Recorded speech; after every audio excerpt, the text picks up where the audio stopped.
સામૂહિક ગુરુવંદન કરી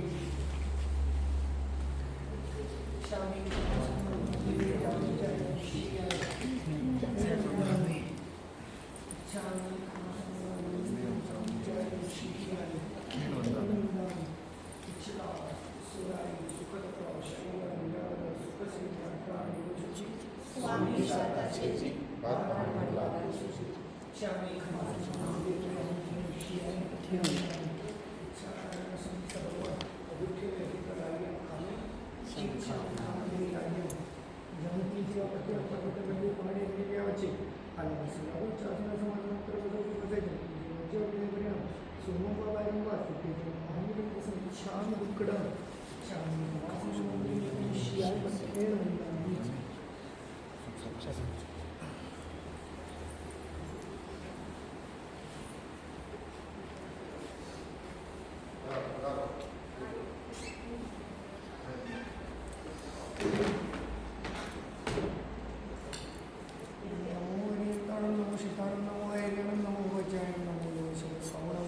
ईशो मंचनं करो सर्वपापप्रणाशनं शतशिंगनमो वै मंगलं नमो पर्यन्तं नमो शिवं नमो ऐर्यं नमो वज्राय नमो वैश्वसवनं ईशो मंचनं करो सर्वपापप्रणाशनं शतशिंगनमो वै मंगलं नमो पर्यन्तं नमो शिवं नमो ऐर्यं नमो वज्राय नमो वैश्वसवनं ईशो मंचनं करो सर्वपापप्रणाशनं शतशिंगनमो वै मंगलं अंगूठे अमृतवशे लक्ष्मीगणा भंडार श्री गुरु गौतम समरी वांछित प्रदाता अज्ञानतिमिरान्धनं ज्ञानं जनशलाकया नेत्रं मिलितं येन तस्मै श्री गुरुवे नमः। याद करिए सौથી પ્રથમ અષ્ટાનિકા પ્રવચનની રચના કરનાર પરમ પૂજ્ય આચાર્ય ભગવાન લક્ષ્મી સુરેશ્વરજી મહારાજાના ચરણોમાં કોટીશઃ વંદના। અમારા અને શ્રી સંઘના પરમ ઉપકારી એવા યુગ પ્રધાન આચાર્ય સમ પરમ પૂજ્ય પન્યાસપ્રભ ચંદ્રશેખર વિજયજી મહારાજાના ચરણોમાં કોટીશઃ વંદન। એડિલેડ જૈન સંઘના પરમ ઉપકારી આચાર્ય ભગવાન સંયમ બોધિ સુરેશ્વરજી મહારાજાના ચરણોમાં કોટીશઃ વંદના। શ્રી સંઘને પ્રણામ।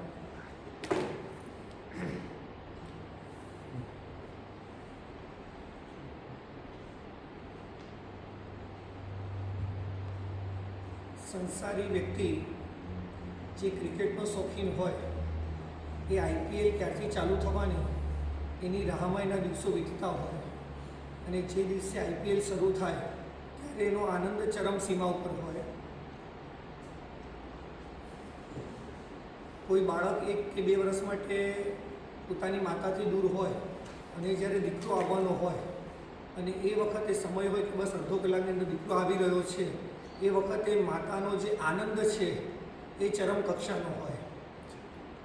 5 દિવસ 10 દિવસ 15 દિવસથી કોઈ વ્યક્તિ ભૂખ્યો હોય અને અચાનક જ એને એમ ખબર પડે કે આજે મને ભોજન મળવાનું છે અને એમાં પણ 32 પકવાન છે ત્યારે એનો આનંદ ચરમ સીમા ઉપર હોય। એ જ રીતે પર્વાધિરાજ પર્યુષણ આવી રહ્યા છે, બસ એની ક્ષણો ગણાઈ રહી છે અને એ વખતે જેનો આનંદ ચરમ સીમા ઉપર હોય એને ભક્ત કહેવાય। પ્રભુનો ભક્ત કોને? કે જ્યારે આરાધનાના દિવસો જેમ જેમ જેમ નજીક આવતા જતા હોય એમ એનો આનંદ ધીરે ધીરે ધીરે ધીરે ચરમ સીમા ઉપર પહોંચતો જતો હોય કે બસ પર્વાધિરાજ આવી રહ્યા છે, પર્વાધિરાજ આવી રહ્યા છે। એ આનંદ શેનો છે? જેટલો આનંદ આરાધનાનો હોય એના કરતાં અનેક ગણો આનંદ દોષો છૂટવાના છે, પાપોનો ત્યાગ થવાનો છે, કર્મનો ક્ષય થવાનો છે, એનો આનંદ એને વધારે હોય। અનંતકાળથી આપણે એક માન્યતા લઈને બેઠા છે, પુણ્ય વધારીએ, સામાયિક કરીએ પુણ્ય વધે, પ્રતિક્રમણ કરીએ પુણ્ય વધે, એકાશનું કરીએ, વિષ્ણુ કરીએ, આંબીલ કરીએ, તપસ્યા કરીએ અને મારું પુણ્યની વૃદ્ધિ થાય। એ આપણી આટલા વર્ષોની માન્યતા છે। કેમ કહેવાય આજ સુધી આપણે રજોરણ કેટલા લીધા? તો કે અનંતા। તો આજે સુધી આપણો મોક્ષ કેમ ન થયો? અનંતા રજોરણ લીધા છે તો આપણો મોક્ષ ન થવાનું કારણ શું? રજોરણ લીધું છે, આરાધના પણ સારામાં સારી કરી છે, બધું જ કર્યું છે, છતાં પણ પરમાત્માની આજ્ઞાનું પાલન પણ કર્યું છે, છતાં પણ આપણો મોક્ષ થયો નથી. એનું કારણ શું? તો જ્ઞાનીઓ એમ કહે છે કે દરેક ભાવની અંદર આપણે પુણ્યની વૃદ્ધિ માટે આરાધના પ્રાય કરતા હોઈએ છીએ અને પુણ્યની વૃદ્ધિ થતી હોય, પુણ્ય બંધાય, પુણ્યનો બંધ થાય, આવતા ભાવમાં ફરીથી તમને પુણ્યના ઉદય, તમને સામગ્રીઓ મળશે અને સામગ્રીની અંદર ફરીથી પુણ્યનો બંધ થશે. પુણ્યના બંધની અંદર ચિંતા છે, પણ જે આરાધના કરવાથી પાપનો ક્ષય કરવાની જે દિવસથી શરૂઆત કરશો અને જ્ઞાનીઓ કહે છે 2 થી 4 ભાવની અંદર તમારું મોક્ષ થઈ જશે. આરાધના એક જ સરખી છે, માત્ર એની અંદર વિચારધારા બદલવાની જરૂર છે. હું જે કરી રહ્યો છું એનાથી પુણ્ય બંધ થશે કે નહીં થાય એની ચિંતા નથી, પણ હું જે આરાધના કરી રહ્યો છું એનાથી મારો પાપનો ક્ષય કેટલો થયો એની જ્યારે ચિંતા અને એ જ્યારે ભાવ હશે ત્યારે એમ થશે કે મોક્ષ માર્ગ તરફનું પહેલું ડગલું આપણે માંડી લીધું છે. આરાધના કરવાના દિવસો ઘણા કહેતા હોય કે પર્યુષણ આરાધના કરવાના દિવસો છે. કદાચ બીજી વ્યાખ્યામાં આપણે કહી શકીએ પર્યુષણ આરાધના કરવાના દિવસો છે. એ જ રીતે પર્યુષણની અંદર આપણે લગભગ બાહ્ય પાપની પ્રવૃત્તિઓ ઓછી કરી દેતા હોઈએ, પાપની પ્રવૃત્તિઓ આપણે લગભગ બંધ કરતા હોઈએ છીએ, પણ જ્યારે બહારથી બંધ કર્યું છે એ વખતે અંદરની પ્રવૃત્તિઓ પણ બંધ કરવાની છે. બહારની પાપની પ્રવૃત્તિ બધી જ બંધ છે, અંદરની પ્રવૃત્તિઓ કેટલી ચાલુ છે ને કેટલી બંધ છે એ વિચારવાનો સૌથી મોટો પ્રશ્ન થાય.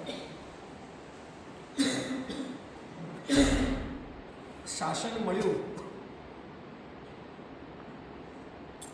કોઈ વિદેશની અંદર ફરવા માટે આવે અને વિદેશમાંથી પોતાના દેશની અંદર ફરીથી જાય ત્યારે એ વિદેશમાંથી શું લઈને પોતાના દેશની અંદર જાય?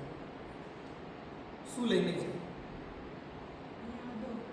જે પોતાના દેશની અંદર ન મળતું હોય એવી વસ્તુ અહીંથી ત્યાં લઈને જાય, કે ત્યાં નથી જ મળતી એવી કંઈક એક્સ્ટ્રા ઓર્ડિનરી વસ્તુ છે કે વિશેષ વસ્તુ છે અહીંથી હું ત્યાં લઈને જાઉં. ત્યાં જ જે વસ્તુ મળતી હોય ને એ જ વસ્તુ અહીંથી લઈ જાય તો એ મૂર્ખો કહેવાય કે ભાઈ આ વસ્તુ તમારા દેશની અંદર મળે છે. બધી જ ગતિની અંદર પાપનો બંધ છે પ્રાય કરીને. આ એક જ ગતિ એવી છે જ્યાં પાપનો ક્ષય કરવાનો અવસર મળે છે. પાપના બંધ કરવા માટેની અનેક અનેક અનેક ગતિઓ જ્ઞાનીઓ કીધી છે, પરંતુ પાપને છોડવા માટે, કર્મનો ક્ષય કરવા માટે, અનંત કાળના અવગુણોને દૂર કરવા માટેનો એક જ જો ભાવ મળ્યો હોય તે માનવ ભાવ છે. અને માનવ ભાવની અંદર પણ આર્યકુળ મળવું, આર્યભૂમિ મળવી, ઉત્તમ શ્રાવક શ્રાવિકાની કુક્ષીએ જન્મ મળવો, 5 ઇન્દ્રિય પરિપૂર્ણ મળવી, આ બધું જ હજુ પણ કદાચ એમ કહેવાય કે કદાચ સરળ છે, પરંતુ જીનવાણીનું શ્રવણ એ અતિ અતિ અતિ અતિ દુર્લભ છે. અને એ જીનવાણીનું શ્રવણ કરવાનો અવસર આપણને પ્રાપ્ત થયો અને એની અંદર પણ આવા ઉત્તમ મહાગ્રંથો કલ્પસૂત્ર અને અષ્ટાનિકાના પ્રવચનોની શરૂઆત ઘણા વર્ષો પહેલાં અષ્ટાનિકા પ્રવચનો નહોતા, માત્ર સંવત્સરીનો એક જ દિવસ હતો. ત્યારે જ્ઞાનીઓએ વિચાર્યું માત્ર એક જ દિવસ સંવત્સરીએ સંઘ ભેગો થાય અને આરાધના કરે, પરંતુ એનું હૃદય જે વર્ષોથી પાપની અંદર ડૂબેલું છે નિર્મળ ક્યારે બનશે? એની માટે શું કરવું? અને એની માટે વિચાર કર્યો કે કલ્પસૂત્રનું વાંચન, જેની અંદર 24 ભગવાનના જીવનચરિત્ર, ગણધરના જીવનચરિત્ર અને મહાપુરુષોની સ્થવિરાવલી આ જો અંદર મૂકવામાં આવે તો એના વાંચન દ્વારા એ લોકોના જીવનને સાંભળવા દ્વારા હૃદય કંઈક કૂણું બનશે. અને કૂણું બન્યા પછી જ્યારે સંવત્સરીના મિચ્છામી દુક્કડમના અવસર આવશે ત્યારે હૃદયપૂર્વક એના મિચ્છામી દુક્કડમ માનવી શકશે. એ શરૂ થયા. એના પછી ફરીથી કેટલાક વર્ષો ગયા, જ્ઞાનીઓએ વિચાર્યું આ તો એ લોકો કરી જ રહ્યા છે, પરંતુ શ્રાવક જીવનના જે કર્તવ્ય છે, જ્યાં સુધી એ પોતાના જીવનની અંદર કર્તવ્ય નહીં સમજે. હું તમને એ પ્રશ્ન પૂછું, કર્તવ્ય અને ફરજ આ બે વચ્ચેનો ડિફરન્સ શું? કર્તવ્ય અને ફરજ આ બે વચ્ચેનો ડિફરન્સ શું? હા, સેમ જ લાગે. કર્તવ્ય એટલે આઈ થિંક કરવું જ જોઈએ અને ફરજ એટલે બજાવવી જોઈએ. ઘણી વાર નથી બજાવતા એવું. બજાવવું, કરવું બધા પર્યાયવાચી શબ્દ છે, સેમ જ થયું. બહુ પાતળી ભેદરેખા છે. જે માથે પડ્યું હોય અને કરવું પડે એને ફરજ કહેવાય. અને જે કરવા યોગ્ય જ છે, કરવું જ જોઈએ અને એનાથી જ આત્માનું કલ્યાણ છે, એ જે વસ્તુ કરવાની આવે એને કર્તવ્ય કહેવાય. ઘણા એમ કહેતા હોય કે મમ્મી પપ્પાને રાખવાની અમારી ફરજ છે, તે ફરજ નથી આવતું. માતા પિતાને રાખવાનું એ કર્તવ્ય છે. હું પુત્ર છું, પુત્ર તરીકે મારે એમને રાખવા એ કર્તવ્ય છે. એટલે જે માથે આવી પડેલું હોય એને બજાવો, એને ફરજ કહેવાય. અને જે કરવાનું જ હોય એમાં મારે કોઈને પ્રેરણાની મને જરૂર ન પડે. હું જ્યાં કુળમાં જન્મ્યો છું અને મારે આ કરવાનું જ હોય એને કર્તવ્ય કહેવાય. એટલે પછી જ્ઞાનીઓએ વિચાર્યું કે જીવનની અંદર શ્રાવક જીવનને જીવવા માટે પણ એને જે પ્રભુનું શાસન મળ્યું છે એ કઈ રીતે જીવી શકશે, એના જીવનની અંદર ગુણોની યોગ્યતા અને ગુણોની પ્રાપ્તિ કઈ રીતે થશે. તો એની માટે જ્ઞાની ભગવંતોએ 3 દિવસ કર્તવ્ય માટેના મૂક્યા. ટોટલ કેટલા કર્તવ્ય છે? 3 દિવસ અંદર કેટલા કર્તવ્ય આવશે? 17. પહેલા દિવસના 5 કર્તવ્ય, બીજા દિવસના 11 કર્તવ્ય અને ત્રીજા દિવસનું કૌશલ કર્તવ્ય. આ રીતના 17 કર્તવ્ય જ્ઞાની ભગવંતોએ બતાવ્યા છે. એ કર્તવ્યની વાત કરતાં પહેલાં આપણે જીનેભાઈને કહીએ 2 મિનિટ સંગીત લે. ગુરુમાની એક સ્તુતિ, સરસ મજાનું જે પદ આજે ભારતભર નહીં વિશ્વભરના તમામ સંઘોની અંદર એક સ્તવન ફરજિયાત ગવાવાનું છે. સુણજો સાજન સંત પર્યુષણ આવ્યા રે. હૃદયની અંદર એક ઉમળકો, એક હૃદયના શુભ ભાવ સાથે આજે પર્યુષણના વધામણા કરવા છે. પર્યુષણના વધામણા કઈ રીતે હોઈ શકે? માત્ર પ્રવચન સાંભળી લેવું, પ્રતિક્રમણ કરી લેવું આ પર્યુષણના વધામણા નથી. પણ પર્યુષણના વધામણા કેવી રીતે કરીએ, એક સરસ મજાનું સંગીતનું પદ લઈએ અને ત્યારબાદ આપણે આપણી ધારાની અંદર આગળ. અપ્રમત્તતા નિજ જીવનમાં અવિકારિતા નયનમાં જે વિચારમાં હતી વિમળતા આજ્ઞા હતી આચરણ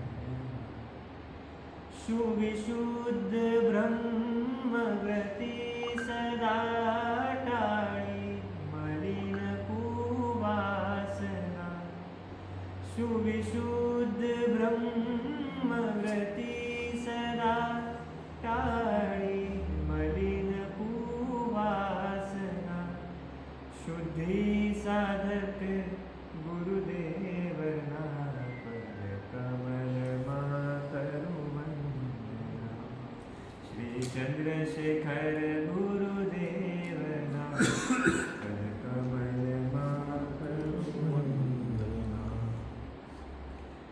સુરજો સાજણ સંપર્યુષણ આવ્યા તમે પુણ્ય કરો પુણ્યવંત ભવિક મન ભાવ્યા રે વીરજીનેશ્વર અતિ અલવેશ વાલા મારા પરમેશ્વર એમ બોલે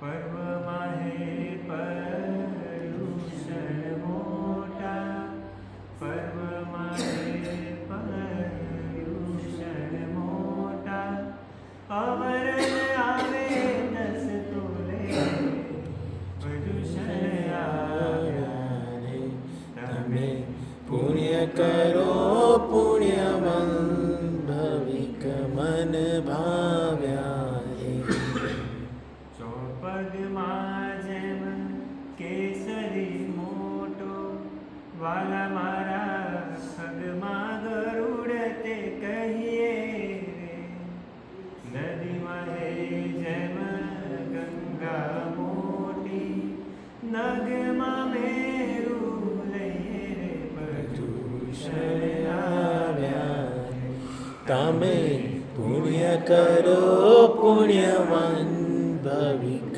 મન ભાવ્યા રે ભૂપતિમાં ભરતેશ્વર ભાગ્યો વાલા મારા દેવ માહે સુરેન્દ્ર રે તીર્થમાં શત્રુંજય રાખ્યો ગ્રહગણમાં જેમ ચંદ્ર રે પજૂષણ આવ્યા રે. તમે પુણ્ય કરો પુણ્યવંત ભવિક મન ભાવ્યા રે. પુણ્ય કરો પુણ્યવંત ભવિક મન ભાવ્યા રે.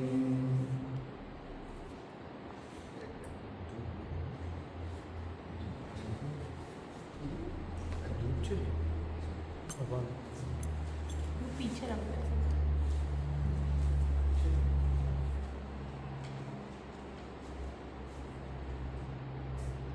પર્વાધિરાજના વધામણાનો અવસર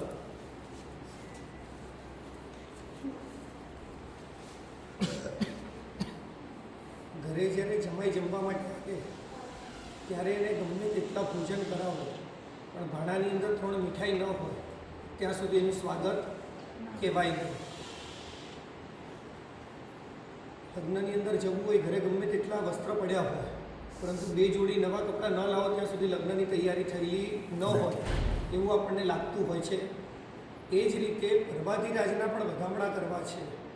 બાહ્ય આરાધના ગમે તેટલી કરીએ અને કરવી જ જોઈએ, પરંતુ જે આરાધના દ્વારા જો આત્મશુદ્ધિ જે વખતે ન થતી હોય તો એ આરાધના નથી. આરાધના અને સાધનાની અંદર ફરક શું છે? જ્ઞાનીઓ કહે છે સામાયિક એ આરાધના છે અને સામાયિક દ્વારા મળતી ક્ષમતા એ સાધના છે. પરમાત્માની નવઅંગે કે અષ્ટપ્રકારી કરવી પૂજા એ આરાધના છે અને પ્રભુની પૂજા દ્વારા પ્રાપ્ત થતી પ્રસન્નતા એ સાધના છે. આંબિલ, એકાશનું, વિષ્ણુ, તપસ્યા, 28 માસક સમણ, વર્ષિતમ આ બધી જ આરાધના છે, પરંતુ એ આરાધના દ્વારા આહાર સંજ્ઞા જેટલી તૂટી એ સાધના છે. તો એ પર્યુષણા પર્વની જે આરાધનાના અવસર આપણને પ્રાપ્ત થયા છે એ આરાધના દ્વારા આરાધના તલેટી છે અને સાધના એ શિખર છે. આપણે આરાધનાને પકડી અને સાધના સુધી પહોંચવાનું છે, પરંતુ અત્યારે આપણું ઘણું બધું એવું થયું છે કે આપણે આરાધના પકડી છે ને આરાધના સુધી જ અટકી ગયા છે. આરાધનાથી સાધના સુધી જવાનો આપણો પ્રયત્ન નથી.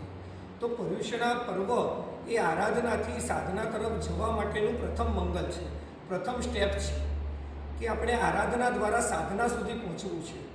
અને એ સાધના સુધી પહોંચવા માટે જ આજના દિવસની શરૂઆત જે આરાધના આપણને સાચી સાધના માર્ગ સુધી પહોંચાડે એ જ આરાધના છે. આરાધના એ પુણ્યનો બંધ છે અને સાધના એ પુણ્યનો અનુબંધ છે. આરાધના એ પુણ્યનો બંધ છે અને સાધના એ પુણ્યનો અનુબંધ છે. આ બંનેમાં ફરક શું?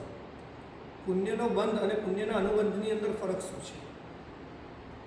પુણ્યના બંધથી સામગ્રીઓ પ્રાપ્ત થાય અને પુણ્યના અનુબંધથી એ સામગ્રીનો ઉપયોગ ક્યાં કરવો એવી સદબુદ્ધિ પુણ્યના અનુબંધથી પ્રાપ્ત થાય.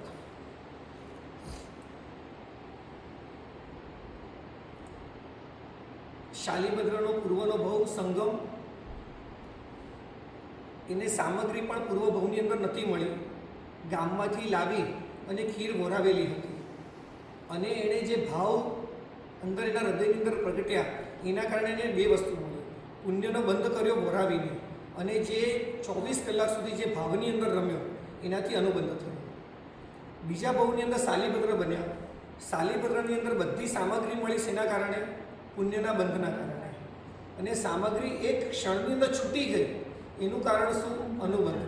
કારણ કે સદબુદ્ધિ પ્રાપ્ત થયેલી હતી કે આ સામગ્રીનો ઉપયોગ ક્યાં કરવો, કેવી રીતે કરવો અને કેટલા સમય માટે કરવો, એને અનુબંધ પડેલો હતો માટે એનાથી છૂટી ગયું.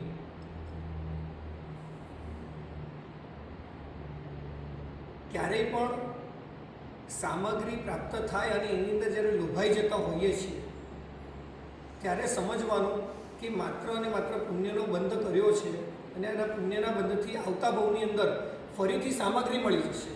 પરંતુ જો સદબુદ્ધિ પ્રાપ્ત ન થઈ તો એ સામગ્રી પ્રાય કરીને દુર્ગતિમાં લઈ જવાનું કારણ બની શકે છે.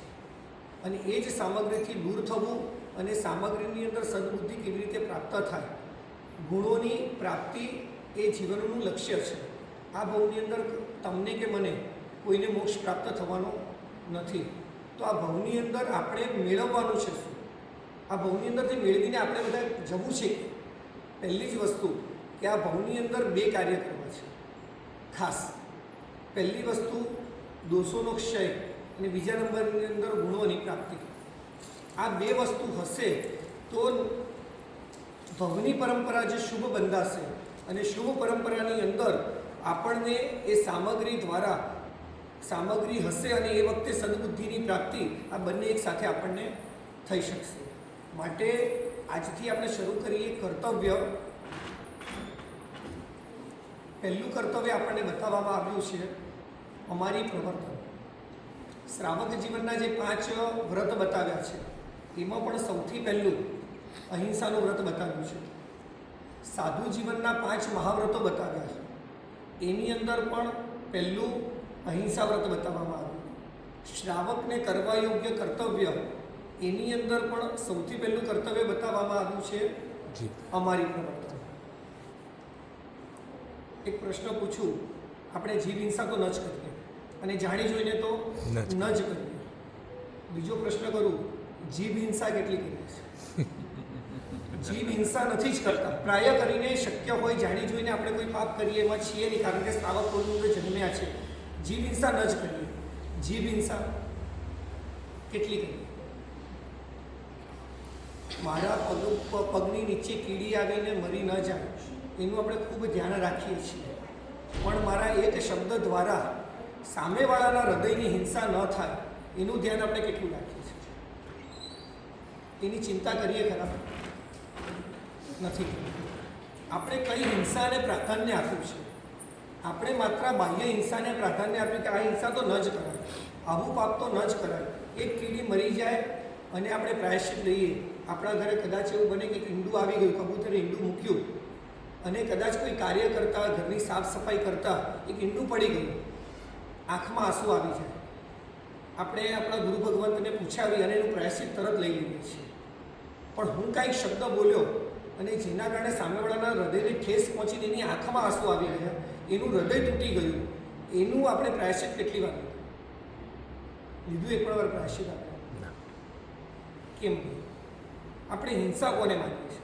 જ્ઞાનીઓએ જેટલું દ્રવ્ય હિંસા પર ભાર આપ્યો છે એના કરતાં પણ વિશેષ ભાવ હિંસા પર જ્ઞાનીઓએ વિશેષ ધ્યાન આપ્યું છે.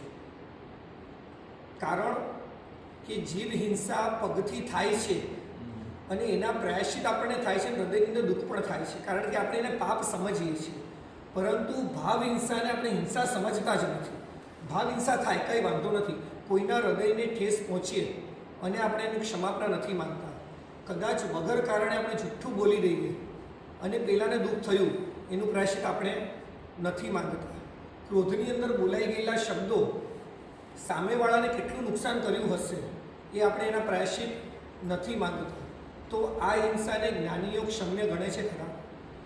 ક્ષમા યોગ્ય ગણે છે ખરા? નથી ગણતી. કાલના કર્તવ્યમાં આવશે આલોચના. છેલ્લું કર્તવ્ય, 11 કર્તવ્ય અંદર છેલ્લું કર્તવ્ય આવશે આલોચના. ભવ આલોચનાનું જ્ઞાનીઓએ બતાવ્યું છે, આપણે કાલે એની ચર્ચા કરીશું. પણ ભવ આલોચના કોઈકે લીધી પણ હશે અથવા લેવાનું લગતા પણ હશે, વિચાર પણ હશે. શરીર દ્વારા થયેલા પાપોના પ્રાયશ્ચિતો આપણે આજ સુધી લીધા છે અને લઈશું પણ ખરા. વચન દ્વારા અને મન દ્વારા થયેલા પાપોના પ્રાયશ્ચિત આપણે કેટલી વાર લખીએ છીએ પણ ખરા કે આજે આ 2 વ્યક્તિ ઉપર મને ક્રોધ આવી ગયો, મારા કારણે એની આંખમાં આંસુ આવ્યા, એના હૃદયને ઠેસ પહોંચી છે, આવું પાપ, આવી હિંસા મારે ન જ કરાય. આનું પ્રાયશ્ચિત આપણે કેટલી વાર કર્યું છે? નથી કર્યું. અહીંયા લખ્યું છે અમારી, એટલે ન મારવું, એને અમારી કીધું છે, એટલે ખાલી શરીરથી જ ન મારવું. આપણે બહુ સ્થૂલ વ્યાખ્યા કરી લીધી છે. બહુ પેલું કહેવાય બાળ મંદિરની ABCD હોય ને આપણે ત્યાં સુધી સીમિત થઈ ગયા છે અને આપણે ક્યાં સુધી બાળ મંદિરમાં રહીશું? આપણે હવે બાળ મંદિરથી આગળ વધી અને પ્રભુના શાસન સુધી પહોંચવાના, પ્રભુના શાસનનો જે અર્થ છે, એનો જે મર્મ છે, ત્યાં સુધી આપણે પહોંચવાનો પ્રયત્ન કરવો છે. અને એ જ પહોંચવા માટેનો પ્રયત્ન છે કે જેટલું દુઃખ આપણને હિંસાની અંદર થાય છે એટલું જ દુઃખ ભાવ હિંસા દ્વારા આપણને થાય છે કે નથી થતું? મારે એ પ્રશ્ન જ કરવો છે. આજે છે ને બીજું બધું ગુણ કરીને મારે અત્યારે આની પર ફોકસ આપવું છે. આખા વર્ષનો સાર કહેવાય તો અષાઢી 4 મહિના, 4 મહિનામાં પણ મહત્ત્વના 50 દિવસ, 50 દિવસમાં પણ મહત્ત્વના 8 દિવસ, 8 દિવસની પણ મહત્ત્વનો દિવસ સંવત્સરીનો દિવસ, સંવત્સરીની અંદર પણ મહત્ત્વનો સમય પ્રતિક્રમણ, અને પ્રતિક્રમણની અંદર પણ મહત્ત્વનો સમય કયો? તો ક્ષમાપરાની જે 2-5 ક્ષણ છે એનો મતલબ શું થયો કે આખા જીવ શાસનનો જો કોઈ હાર્દ હોય તો એ માત્ર ક્ષમાપના છે. તો એ ક્ષમાપના કોને આપવાની? આપણે અત્યારે એવું કરીએ છીએ લગભગ કે જેના તરફ કંઈ જે થયું નથી ને એને મિચ્છામી દુક્કડમ આપી દઈએ છીએ, પણ જેના માટે દુઃખ થયું છે કે જેની માટે આપણે કડવા શબ્દ બોલ્યા છે કે અબોલા છીએ એને આપણે મિચ્છામી દુક્કડમ આપવા ક્યારે જઈએ છીએ? નથી જતા. કારણ કે મનની અંદર છે ને ખૂણાની અંદર વેર લઈને બેઠા છે. એક સરસ મજાનો પ્રસંગ યાદ આવે, ભરત મહારાજા, એની એક સચ્ચાઈ છે બહુ સરસ. મનમે હી વૈરાગી ભરતજી, મનમે હી વૈરાગી. ભરત મહારાજા ને કેવળ જ્ઞાન કેવી રીતે થયું ખબર હશે? ભરત મહારાજાને કેવળ જ્ઞાન ક્યાં થયું? અરીસા ભુવનની અંદર હાથમાંથી વીંટી પડી ગઈ. વીંટીથી શરીર કે શરીરથી વીંટી, એ વિચારધારાની અંદર એમને કેવળ જ્ઞાન જ્ઞાનીઓ કહે છે થયું. આ વ્યવહાર દ્રષ્ટિએ સાચું છે. હવે હું નિશ્ચય દ્રષ્ટિએ તમને પૂછું, તમને ખ્યાલ નહીં હોય, ભરત મહારાજે પોતાની રાજ દરબાર ભરતા અને ત્યારે જ્યારે પ્રવેશ થતા ત્યારે મંત્રીઓ બધા જ બેઠેલા હોય, પણ એ વખતે એમણે એમની રાજસભામાં 500 માણસો નિયુક્ત કરેલા હતા. એ માણસોએ શું કરવાનું? જ્યારે ભરત મહારાજા રાજ દરબારની અંદર આવે ત્યારે 500 માણસ રાજ દરબારમાં બેસી જાય જ્યારે ભરત મહારાજા, ત્યારે 500 વ્યક્તિએ એક જ વસ્તુ બોલવાની હતી: રાજન, આ સંસાર અસાર છે. રાજન, આ સંસારમાં રહેવા જેવું નથી. સંસાર એ દાવાનળ જેવો છે. આ પૈસો, આ દોલત, આ શોહરત, આ માલ મિલકત, આ બધું જ અવિનાશી છે. આ ક્યારે પણ નાશ થઈ જશે. શરીર પણ અવિનાશી છે. શરીર પૂદગલ છે. એની પર રાગ કરવા જેવો નથી. આજે આ અનંતકાળે પુણ્ય રાશિ ભેગી થઈ ત્યારે માનવભોગ મળ્યો છે, અને આ માનવભોગની પણ સાર માત્ર સંયમ જીવન છે. આ બધા ઉપર રાગ કરવા જેવો નથી, દ્વેષ કરવા જેવો નથી. આ સતત અને સતત એ 500 વ્યક્તિઓને માત્ર આટલું બોલવા માટે રાજસભાની અંદર રાખેલા. આપણી ઓફિસની અંદર ગલ્લો ચાલતો હોય, ધંધો ચાલતો હોય, અને કોઈ માલ જોવા માટે આવે અને 2 વ્યક્તિ આવી તમને 5 મિનિટનું પ્રવચન આપે, આપણે શું કહીએ? ટાઈમ ના બગાડશો ભાઈ, તું ઉપાસની જગ્યાએ કામ ઉપાસનું છે, અહીંયા ધંધાની જગ્યાએ ધંધો કરવા દે, આ બધું નથી અહીંયા કામ. એ બધું વાત ઉપાસની અંદર. ભરત મહારાજા 500 માણસોને સ્પેશિયલ પગાર આપી અને આ બોલવા માટે રાખતા હતા. એટલે ભરત મહારાજાનું જે આખું જીવન હતું એ વૈરાગ્યથી વાસિત થઈ ગયું હતું. એ સતત અને સતત સંસારની કોઈ પણ પ્રવૃત્તિ કરતા ત્યારે એમને હતું જ આ ખોટું થઈ ગયું છે, આ કરવા જેવું નથી, ક્યારેક અવસર મળે અને નીકળી જવું છે. એટલે વૈરાગ્યથી હૃદય ભવિત થઈ જ ગયેલું હતું. માત્ર વીંટી પડીને વૈરાગ્ય અને કેવળ જ્ઞાન થયું ને એ તો વ્યવહાર છે. એમના હૃદયની અંદર વૈરાગ્ય 3.5 કરોડ રૂવાડાની અંદર વૈરાગ્ય થઈ ગયેલો હતો. ખાલી એક નિમિત્તની જરૂર હતી, અને નિમિત્ત એક વીંટી આપી. વીંટી પડી અને જોયું શરીરથી વીંટીની શોભા હતી કે વીંટીથી શરીરની શોભા હતી. આ એક નિમિત્ત મળ્યું, બાકી વૈરાગ્ય અંદર પડેલો હતો. અને આ વૈરાગ્ય હતો અને સહજ એક નિમિત્ત મળ્યું અને તત્ક્ષણ એમને કેવળ જ્ઞાનની પ્રાપ્તિ થઈ. એનો મતલબ શું થયો? કે હૃદયને વૈરાગ્યથી ઊણું કરેલું અને નિમિત્ત મળે છે અને વૈરાગ્ય તરત પ્રગટી જાય છે. એ જ રીતે આપણા હૃદયની અંદર ગુણો એટલા સહજ બનાવી દેવા છે. કદાચ ગુણો છે ને પ્રગટેલા ન હોય, પણ નિમિત્ત મળે. આપણે એમ કહીએ કે હું ગુસ્સો તો કરતો જ નથી. ઘણા એવું કહેતા હોય કે બહુ ઓછો ગુસ્સો, મને ગુસ્સો આવતો જ નથી. પણ બહુ નિમિત્ત મળે ને ત્યારે જ ગુસ્સો આવે છે. હું કહું કે વગર નિમિત્તે ગુસ્સો આવે એને તો ગાંડો કહેવાય. નિમિત્ત જ ન હોય, બેઠો બેઠો ગુસ્સો કરે કોની ઉપર, તે તો ગાંડો કહેવાય. નિમિત્ત મળે અને ગુસ્સો ન કરે ને એને ગુસ્સો જીતેલો કહેવાય. કે નિમિત્ત મળ્યું છે અને ગુસ્સો પર જઈએ અને વિજય મેળવે તો એને જ વિજય મેળવેલું કહેવાય. હવે અમે 3 જ જણો હોય, ગુસ્સો મને કોઈ નિમિત્ત જ ન હોય તો હું ગુસ્સો કરું ખરા? ગુસ્સો કરવું જ નહીં. એ જ રીતે ગુણોને માત્ર મેળવવા એક અલગ વસ્તુ છે, અને ગુણોને આત્મસાત કરવા એ અલગ વસ્તુ છે. કર્તવ્યનું શ્રાવકોને કહેવાનું જ ન હોય. તમે સ્નાત્ર ભણાવો તો સ્નાત્રની અંદર એક વસ્તુ આવે છે, નારી પ્રેર્યા વળીની જે કુલબટ ધર્મી ધર્મ સખાય. એનો અર્થ શું થાય? કે પરમાત્માના સ્નાત્ર મહોત્સવની અંદર, પરમાત્માના અભિષેકની અંદર દેવો કઈ કઈ રીતે જાય છે.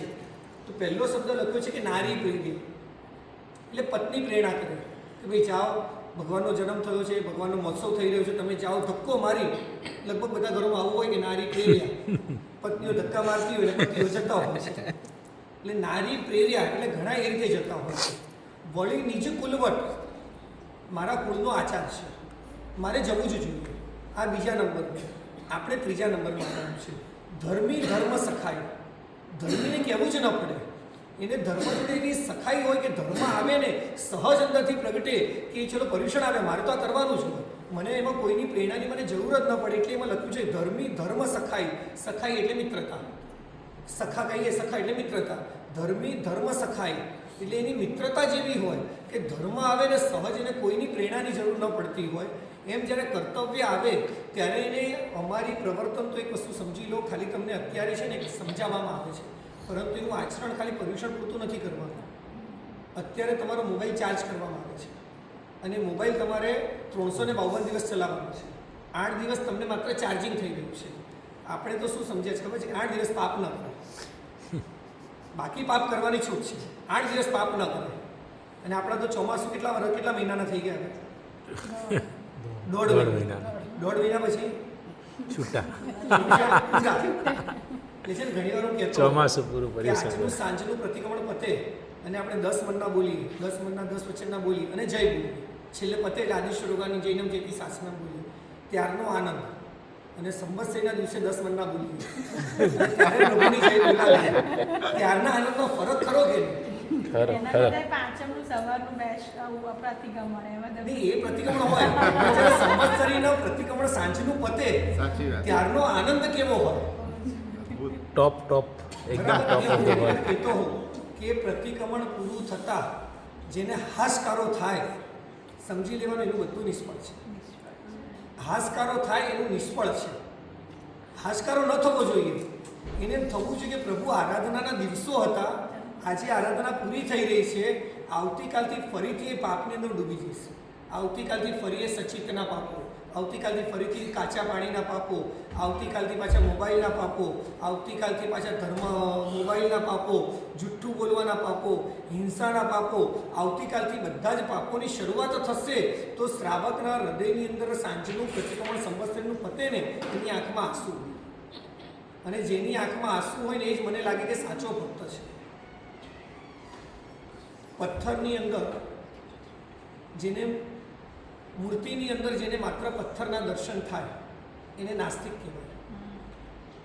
મૂર્તિની અંદર જેને ભગવાનના દર્શન થાય એને આસ્તિક કહેવાય. આપણે ત્રીજી કેટેગરીમાં આવવાનું છે. અને મૂર્તિની અંદર જેને જીવંત ભગવાનના દર્શન થાય ને એને ભક્ત કહેવાય. આપણે પરમાત્માને ખાલી મૂર્તિ સ્વરૂપે સ્વીકાર્યા છે, માત્ર એક ભગવાન છે, ભગવાન તરીકે સ્વીકાર્યા છે. પરમાત્મા જીવંત છે એ રીતે સ્વીકાર્યા ખરા? ઘણા પૂછે છે કે ભગવાન છે ને બોલતા નથી. ભગવાન બોલતા નથી, પરંતુ તમને કહું ભગવાન બોલે છે, રોજ બોલે છે. પરંતુ જ્યારે આપણે ભગવાન પાસે જઈએ છીએ ત્યારે આપણો બધો જેટલો અંદરનો શોર બકોર હોય છે ને હૃદયની અંદરનો, કે પરમાત્માના શબ્દ આપણી સુધી પહોંચતા જ નથી. કારણ કે એટલી બધી ફરિયાદો લઈને જતા હોઈએ છે, આખા સંસારનો ભાર લઈને જતા હોઈએ છે, આખા સંસારની જવાબદારીઓ લઈને જતા હોય. હૃદયની અંદર છે ને સમુદ્રની જેમ છે ને ઉછાળા મારતા છે ને મોજા ઉછળતા હોય છે. એનો એટલો બધો અંદરનો અવાજ છે કે પ્રભુના શબ્દો આપણા સુધી પહોંચતા જ નથી. જ્યાં પ્રભુના શબ્દો જો સાંભળવા હોય તો અંદરનો ખળભળાટ છે ને શાંત કરી દેવું. વર્ષો પહેલાં તમને યાદ હોય તો કહું, આપણા વડીલો ગામની અંદર જ્યારે રહેતા ત્યારે દેરાસરની અંદર જતા ત્યારે ઓટલા ઉપર 5 મિનિટ બેસતા. બહાર ઓટલા હોય અને ઓટલાની ઉપર 5 મિનિટ બેસતા અને પછી દેરાસરની અંદર જતા. કદાચ ખ્યાલ હોય તો વડીલોને એવું ખ્યાલ હોય કે પહેલાં એવું હતું. ઓટલા પર બેસવાનું કારણ છે કેમ ઓટલા પર બેસતા છે? 5 મિનિટ બહાર બેસે અને આખા દિવસનું જે ધંધાનું ટેન્શન, પરિવારની ચિંતા, જે પણ ખળભળાટ હોય ને એ ઓટલા ઉપર બેસીને શાંત કરે. અને જ્યારે શાંત હૃદય જાય ને ત્યારે પ્રભુ મળતા હોય છે. અને દર્શન કરીને બહાર આવ્યા પછી પણ 5 મિનિટ ઓટલા ઉપર બેસવાનું છે.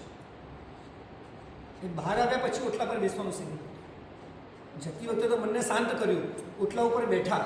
હવે જ્યારે બહાર આવ્યા ત્યારે ઓટલા ઉપર શેની માટે બેસવાનું? અને ત્યારે જ્ઞાનીઓ કહે છે જે પ્રભુને મળીને આવ્યા છો ને એ પ્રભુને એ સ્થિર કરવાના છે કે પ્રભુ હવે પાછો હું સંસારની અંદર જાઉં છું. ક્યાંક મારા હૃદયની અંદર ક્યાંક વિકારો જાગી જાય, ક્યાં લોભ દશા જાગી જાય, ક્યાં રાગ દશા જાગી જાય. આ બધું જ્યારે જાગે ને ત્યારે પ્રભુ તમને આજે હૃદયમાં બિરાજમાન કરું છું, તારા સ્વરૂપનું બિરાજમાન કરું છું. અને હવે ક્યાંક પાપ કરવાની કે દુર્બુદ્ધિ મારી જાગે ને ત્યારે પ્રભુ તું મને સાથ આપજે, મારી બુદ્ધિ છે ને કુબુદ્ધિ ન બને એનું તું ધ્યાન રાખજે. આ બહાર બેસીને મનને ફરીથી શુદ્ધ કરે અને પછી ઘરે જવાનું. આ પદ્ધતિઓ હતી. આપણે આ બધી પદ્ધતિઓ લોપ કરી દીધી છે. એક્ટિવાની કે ગાડીની સેલ માર્યું, પૂજા કરી અને 2 મિનિટમાં તો સેલ મારી અને પાછા ઘરે. પણ સેલ મારીને ગાડીમાં બેઠા હોઈએ ને ત્યારે પણ 5 મિનિટ જે કરેલી પૂજા છે ને એના ભાવો 5 મિનિટ પણ આપણા હૃદયની અંદર ટકતા નથી. કારણ કે એ પણ એને ફરજ બનાવી દીધી છે. પૂજા મારી ફરજ છે ને મારે કરવાનું હોય છે. એ જ્યાં સુધી મેં તમને કીધું જ્યાં સુધી ફરજમાં હશે ને ત્યાં સુધી આનંદ નહીં આવે. તમને તમારા દીકરા માટે રસોઈ, દીકરો કંઈક માંગે અને રસોઈ બનાવવી તમને કંટાળો આવે ખરા? ના આવે. કેમ? તમને વહાલો છે, તમે એને પોતાનો માનો છો એટલે એની માટે 3 રસોઈ પણ બનાવી દેશે ને તમને આનંદ જ થશે. કારણ કે દીકરો વહાલો છે અને તમારું કર્તવ્ય છે, તમે કરો જ છો, એ માટે તમને કોઈ પ્રેરણા નથી કરવી પડતી. એ જ રીતે જ્યારે પ્રભુની પૂજા કરતા હોઈએ ત્યારે પ્રભુ મારા છે, મારા પોતાના છે. જ્યારે આવા ભાવથી પૂજા કરશું ત્યારે પ્રભુ પોતાના લાગશે. આવી એક આના પછી થોડી વાર પછી તમને એક પરમાત્મા ભક્તિનું ઉદાહરણ મારે આપવું છે.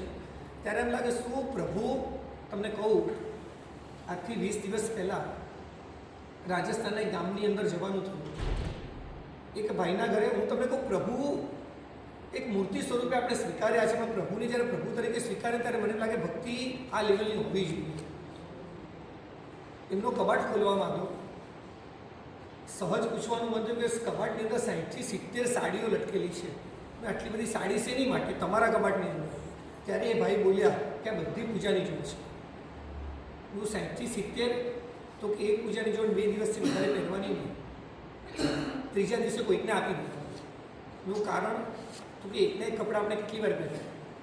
અને એમણે મને પાછું પૂછ્યું કે બહેનોને પૂછ્યું કે 3 દિવસ સળંગ એક જ જગ્યાએ લગ્ન હોય તો 3 દિવસ એક જ સાડી પહેરીને જાય ને. મેં કીધું કોઈ કાળે ના જાય, લગ્નમાં ન આવે પણ એક સાડી ના પહેરે. તો કે દેવાથી દેવના ઘરે જવાનું છે અને એકના એક વસ્ત્ર પહેરીને જવાય ખરા? બહુ સાચી વાત છે. પછી એમણે કબાટ ખોલ્યો. હું તમારી પૂજાની સામગ્રીઓ મારે જોવી છે. પલંગની અંદર પૂજાની સામગ્રીઓ ખોલી. પહેલી પૂજાની પેટી ચાંદીની હતી અને એની અંદરની સામગ્રી કાઢવાની શરૂઆત કરી. પ્રભુ કેવા લાગે છે મારે આજે એ બતાવવું છે કે પહેલાં તો જે શાસન મળ્યું છે, જે પ્રભુ મળ્યો છે ને એનો આનંદ અંદરની હૃદયની અંદર હોય ને આમ અપરંપારો કે તમને આપણને શું મળી ગયું છે. એમણે પેટી કાઢી ચાંદીની, એની અંદર સોનાની થાળી કાઢી, સોનાની વાડકી કાઢી, સોનાનો કળશ કાઢ્યો, સોનાનો ચામક, સોનાનો દર્પણ, તિલક કરવા માટેની સોનાની સળી, સોનાની આરતી, સોનાનો મંગળદૂત, આટલું બધું એમણે કાઢ્યું. એ કે રોજનો મારો સામાન છે કે રોજ હું આટલી સામગ્રી લઈને પ્રભુની પૂજા કરવા માટે જાઉં છું. એટલે મેં સહજ પૂછ્યું કે આટલું સુખી છો તો ગળામાં ચેન વીંટી કેમ કંઈ પહેરેલું નથી? એક 2 મિનિટ ઊભા અંદરથી બીજી આટલી મોટી ચાંદીની પેટી અને પલંગ ઉપર એમણે પોતાના દાગીના મૂકવાની શરૂઆત કરી. એ જેટલા દાગીના મૂક્યા મેં ખાલી સહજ પૂછ્યું કે આની કિંમત શું હશે? તો કે 1.5 કરોડ રૂપિયા. 3 માળા સોનાની, સોનાના બાજુબંધ હતા, સોનાનો કમરબંધ હતો, 10 હાથની 10 હીરાની અને સોનાની વીંટી હતી, 2 કડા હાથમાં, 2 કડા હાથમાં, 4 કડાની અંદર 24 ભગવાનના નામ લખેલા. આટલી સામગ્રી એ કે હું રોજ જ આટલું પહેરીને પરમાત્માની પૂજા કરવા જાઉં છું એવરી ડે. પછી એમણે બીજી પેટી કાઢી. આ પેટી શેની છે? તો એની અંદરથી 70 લાખના દાગીના અલગ, પેલા 1.5 કરોડના અલગ, આ 70 લાખના અલગ. મેં કહું આ દાગીના શેની માટે? તો કે જ્યારે વિશિષ્ટ દિવસ હોય, પરમાત્માનો કલ્યાણક હોય ત્યારે આ દાગીના પહેરીને જાઉં છું. એની માટેની આખી પૂજાની પેટી અલગ છે. સોનાની થાળી, સોનાની વાડકી, સોનાનો કળશ અલગ. પછી એમણે ત્રીજી પેટી કાઢી. ત્રીજી પેટીની અંદર પણ 1.5 કરોડના દાગીના અલગ. મેં કહું આ પેટી શેની માટે? તો કે છેલ્લા 18 વર્ષથી હું એવરી મંથ પૂનમના દિવસે પાલીતાણા જાઉં છું અને પાલીતાણા આ 1.5 કરોડના દાગીના પહેરીને ઉપર ચડું, નીચેથી પહેરીને ઉપર ચડવાનું. પૂજાના વસ્ત્ર નીચે ઉતરી, કપડાં બદલી અને એ કપડાં કોઈકને આપી દેવાના. પૂનમના પહેરેલા કપડાં બીજા દિવસે ઉપયોગ નહીં કરવાના. અને એવરીડે ભંડારની અંદર 5 ગ્રામ સોનાની ગીરની ભંડાર ભરવાનો. એટલે જ્યારે આ ભક્તિ એમની જોઈ ત્યારે મેં એમને સહજ પૂછ્યું, તો તમારા ગળામાં સોનાની ચેન અને વીંટી હું આવ્યો ત્યારે તમારા ગળામાં જોયું નહીં? તો કે પ્રભુની પૂજા કરવા જવા માટે આડંબર હોય, પ્રભુની પૂજા માટે શરીરની શોભા કરવાની છે, મારા શરીરને સારું દેખાડવા પૂજા કરવાની જ નથી. માટે પરમાત્માની પૂજા સિવાય મારા હાથમાં, પગમાં, ગળામાં હું સોનાનો ઉપયોગ સુદ્ધા કરતો નથી. આ પરમાત્માની પૂજા, આ પરમાત્માની હું કહું કે પૂજા નથી, પરમાત્મા જ્યારે પોતાના લાગે ને ત્યારે આ ભાવ સહજ હૃદયની અંદર પ્રગટી છે. આપણી પરમાત્માની ભક્તિ કેવી? હું તમારા ઘરે મળવા માટે આવું તો તમારા ઘરથી 1 કિલો મીઠાઈ લઉં અને પછી તમને આપું, ત્યાં તમારી માટે 1 કિલો મીઠાઈ લઈને આવ્યો છું, સારું લાગે ને? તમારા જ ઘરે આવું, તમારા ઘરથી 1 કિલો મીઠાઈ લઉં, તમને જ હું આપું તો સારું લાગે કે ન લાગે? ના ના ચાલે કે ન ચાલે? ના ચાલે. ન ચાલે. પરમાત્માના જિનાલયમાં જઈએ, પરમાત્માનું જ ઘસેલું કેસર, પરમાત્માના જિનાલયનું ધૂપ, પરમાત્માના જિનાલયનું દીપક, એ બધું લઈને પરમાત્માની પૂજા કરીએ પછી પરમાત્માને કહીએ મોક્ષ આપજે. આપશે ખરા ભગવાન મોક્ષ? બધું જ દ્રવ્ય પરમાત્માનું, અને પરમાત્માને કહીએ પ્રભુ તું મોક્ષ આપજે, આપશે ખરા ભગવાન મોક્ષ? નહીં. કર્તવ્યની વાત કરતા પહેલા હૃદયની અંદર શાસન વસાવવું છે, કે જે શાસન મળ્યું છે. તમને કહું, અત્યારે આ 14 રાજલોકની અંદર સૌથી દુઃખીમાં દુઃખી જીવ 14 રાજલોકની અંદર કોણ? ખ્યાલ ખરા કોઈ? કોણ સૌથી દુઃખી? કોણ? જીનેભાઈ, કોણ સૌથી દુઃખી આ 14 રાજલોકની અંદર? ના, આ 14 રાજલોકની અંદર જ્ઞાનીઓ કહે છે સૌથી દુઃખીમાં દુઃખી જીવ હોય તો દેવલોકના સમ્યક દ્રષ્ટિદેવ. સમ્યક દ્રષ્ટિદેવ 14 રાજલોકના સૌથી દુઃખી જીવ. કારણ બતાવ્યું છે કે સમ્યક તો મેળવેલું છે અને દેવલોકની અંદર છે, અને દેવલોકની અંદર દરેક ક્ષણે રડી રહ્યા છે. કારણ કે પ્રભુ ક્યારે આ દેવલોકનો ભાવ પૂરો થાય, ક્યારે મારો આ ભાવ પૂરો થાય, ક્યારે હું માનવ ભવની અંદર જન્મ લઉં, પ્રભુ ક્યારે તારું શાસન મળે, ક્યારે મને રજોહરણ મળે અને ક્યારે મને મોક્ષ મળે, એનું જે તલપાપડ હોય એના કારણે સૌથી વધારે દુઃખી જ્ઞાની હોય. કારણ એ નિગોદના જીવ છે ને શરીરથી દુઃખી છે, પણ સમ્યક દ્રષ્ટિ દેવો ભાવથી દુઃખી છે. એટલે એને વધારે દુઃખી બતાવ્યા છે.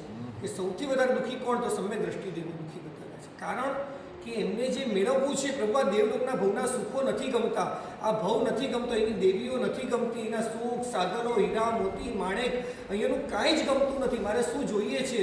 તો મારે માનવ ભવ જોઈએ છે, અને માનવ ભવની અંદર પણ તારું શાસન અને તારું રજોહરણ, એના સિવાય મને બીજું કાંઈ જ ખપતું નથી. સમ્યક દ્રષ્ટિ દેવને જે જોઈએ છે એ આપણને એ મળી ગયું છે. સમ્યક દ્રષ્ટિ દેવ જેની માટે રડી રહ્યા છે એ આપણને અહીંયા સહજ મળી ગયું છે. માનવ ભવ મળ્યો છે, પ્રભુનું શાસન મળ્યું છે, 5 ઇન્દ્રિય પરિપૂર્ણ મળી છે, જીનવાણીનું શ્રવણ મળ્યું છે, રજોહરણ લઈ શકીએ એટલી શક્તિ પણ મળી છે, લઈ શકીએ એમ પણ છીએ, પરંતુ સત્વ આપણું નથી જગાડી શકતા. તો દુઃખી કોણ હતું?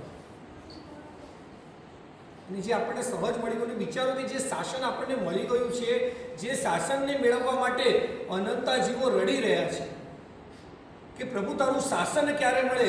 તમને કહું, માત્ર 70 વર્ષ હું ઘણીવાર કહેતો હોઉં છું, જિંદગીના શરૂઆતના 12 વર્ષ એ રમકડામાં જતા રહ્યા, પછીના 25 વર્ષ, એટલે આપણી ઉંમર 25 વર્ષની થાય ત્યારે લખવામાં અને ચોપડામાં પૂરી થઈ જાય.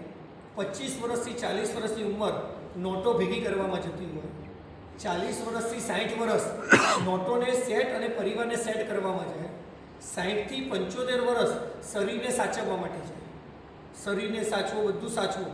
75 વર્ષ થાય એટલે શરીર પણ નહીં રહે, પૈસો પણ નહીં રહે, પરિવાર પણ નહીં રહે.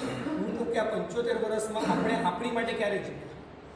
બાળપણમાં રમકડા માટે જીવ્યા, પછી ચોપડા અને ભણવા માટે જીવ્યા, પછી પૈસા માટે જીવ્યા, પછી પરિવાર માટે જીવ્યા, છેલ્લી ઉંમર શરીર માટે જીવ્યા. આપણે આપણી માટે ક્યારે જીવ્યા? આપણે આપણી માટે જીવ્યા જ નથી. આપણે માત્ર અને માત્ર પર પદાર્થો માટે જીવ્યા છીએ. આપણે આપણી માટે જીવવાનું ભૂલી જ રહ્યા છીએ. એટલે જે શાસન મળ્યું છે, જ્યારે આંખ મીચાઈ જશે અહીંથી, ત્યારે હું ઘણીવાર કહેતો હોઉં આવતીકાલની સવાર આ ઘરની અંદર પડશે કે આવતીકાલની સવાર આવતા ભવની અંદર પડશે એ કોને ખબર છે? કોઈને ખબર નથી. આવતીકાલની સવાર આ ભવમાં પડશે કે આવતીકાલની સવાર નવા ભવની અંદર પડશે એ ખબર નથી. છતાં પણ હું મરવાનો નથી એવી શ્રદ્ધાથી આપણે જીવી રહ્યા છીએ. કહેવાય કે સવારે આંખ ખુલે અને રાતનું સપનું અલોપ થઈ જાય. સવારે આંખ ખુલે અને રાતનું સપનું અલોપ થઈ જાય. જિંદગીની આંખ બંધ થશે અને જિંદગી અલોપ થઈ જશે. જિંદગીની આંખ બંધ થશે ને જિંદગી અલોપ થશે એટલે જિંદગી ક્યારે સ્વપ્ન બની જશે ખબર નહીં પડે. શાસન મળ્યું છે, શાસનની અંદર આરાધના મળી છે અને આરાધના કરવાના જ્યારે દિવસો આવતા હોય ત્યારે એમાં થાય કે ભલે સંસાર લઈને હું બેઠો છું પણ જ્યારે આરાધનાના દિવસો આવે ને ત્યારે બધું જ મૂકી અને આરાધનાની અંદર જોડાઈ જવું જોઈએ. આખી જિંદગી બધા જ માટે મળશે પરંતુ પર્વ માટે છે ને બહુ ઓછા દિવસો મળે છે. પાપ કરવા માટે ક્યારે પ્રેરણા કરવી પડતી નથી, કોઈને પણ નહીં. પાપ કરવા માટે પ્રેરણા નથી કરવી પડતી અને આરાધના માટે આપણે એટલી બધી સ્કીમો લાવવી પડે, એટલી બધી પ્રેરણાઓ કરવી પડે, એટલી બધી વિભાવનાઓ કરવી પડે, એટલી બધી લાલચો આપવી પડે, છતાં પણ આરાધનામાં જીવ જોડાતો નથી. કારણ કે અનાદિકાળના સંસ્કાર આપણા પડેલા છે અને અનાદિકાળના પાપના સંસ્કારોને ધોવા માટે જ આ પર્વના દિવસો આવતા હોય છે. અને આ પર્વના દિવસો અનાદિકાળના કુસંસ્કારોને તોડી અને સંસ્કારોની અંદર પ્રવૃત્ત થવું ને એની માટે જ જ્ઞાનીઓએ પર્વના દિવસો મૂક્યા છે. દર બીજો દિવસ છોડીને ત્રીજા દિવસે પર્વતિથિ મૂકવામાં આવી છે. દર 1 મહિનામાં 1 થી 2 પર્વો મૂકવામાં આવ્યા છે. એક પણ મહિનો એવો નહીં જાય જ્યાં પર્વના દિવસો નહીં આવે. ક્યાંક ને ક્યાંક પર્વના દિવસો આવશે, ક્યાંક કલ્યાણકોના દિવસો આવશે, ક્યાંક આરાધનાના દિવસો આવશે, ક્યાંક દિવાળી આવશે. આવા ઘણા બધા પર્વોના દિવસે પછી આવતા હોય. કારણ કે તમે પાપની અંદર પ્રવૃત્ત છો પણ આ પર્વ તમને જાગૃત કરવા માટે આવે છે.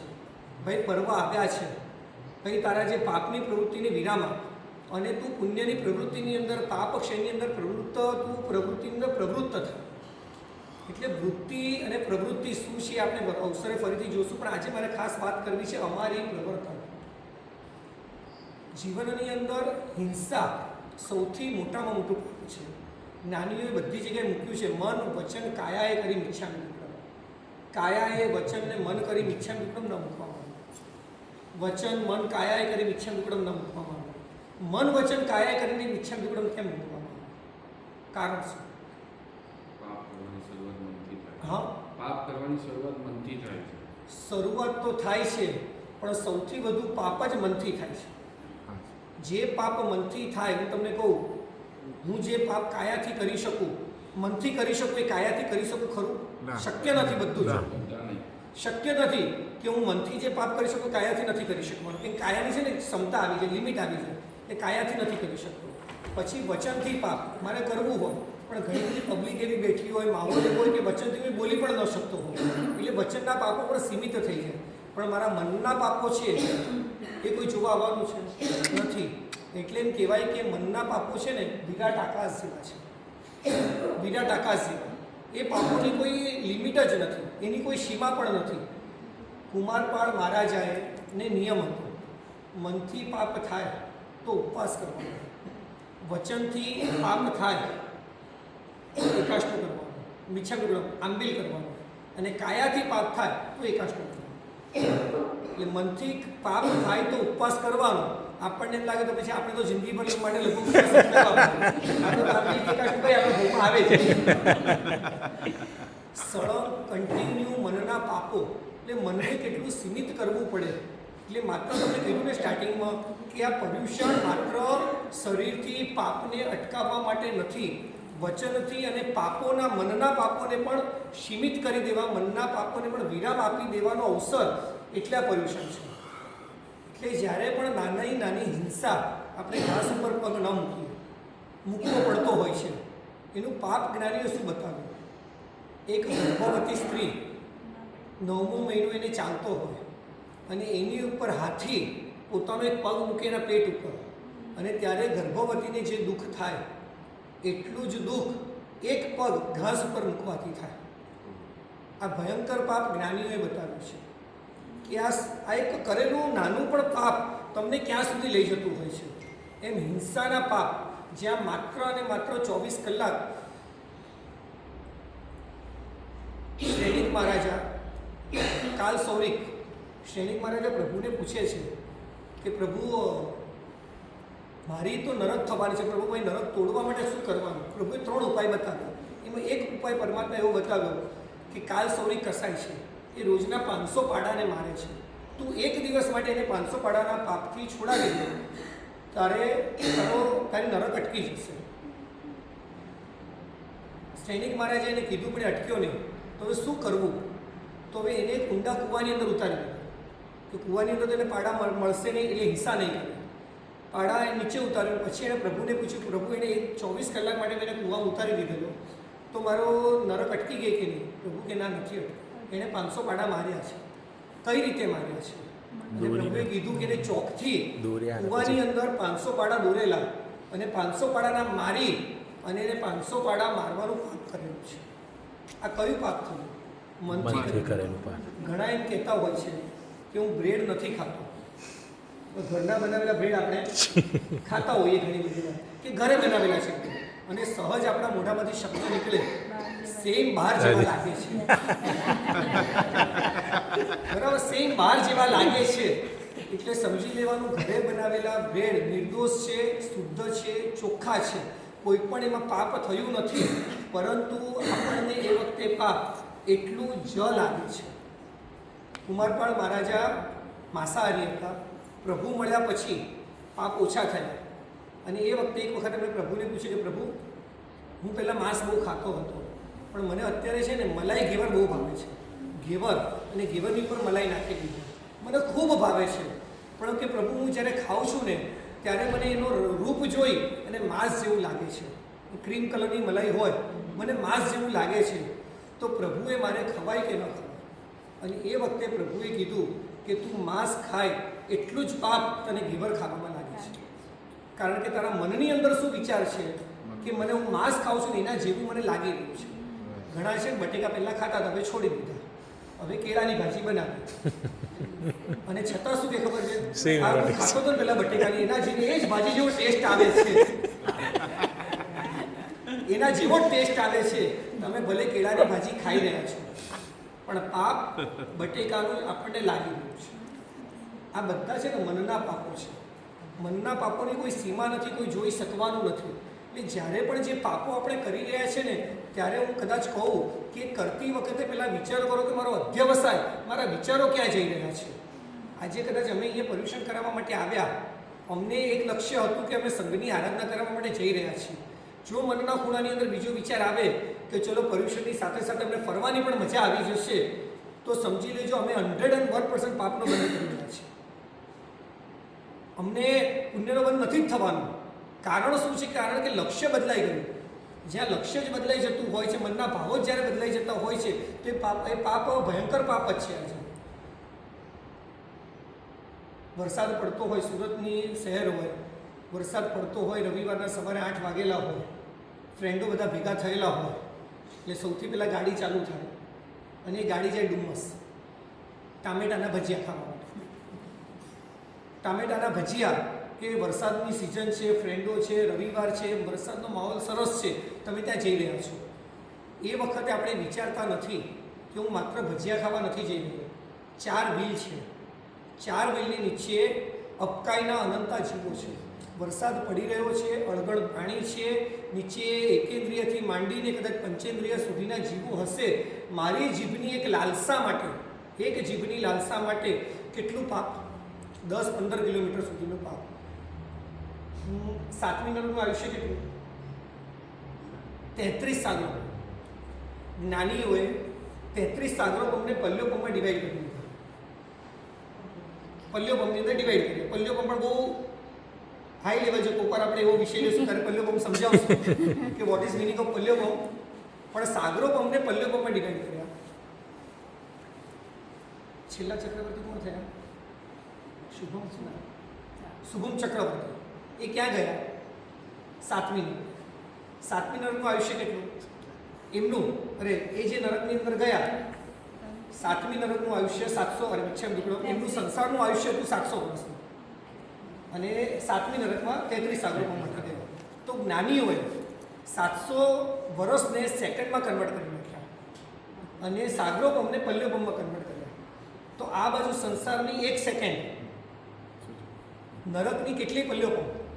તો જ્ઞાનીઓએ ગણતરી મૂકી કે 1 સેકન્ડનું કરેલું સંસારનું પાપ એને નરકની અંદર કેટલું રહેવું પડ્યું 1 સેકન્ડની સામે? 55 લાખ પલ્યોપમ વર્ષ.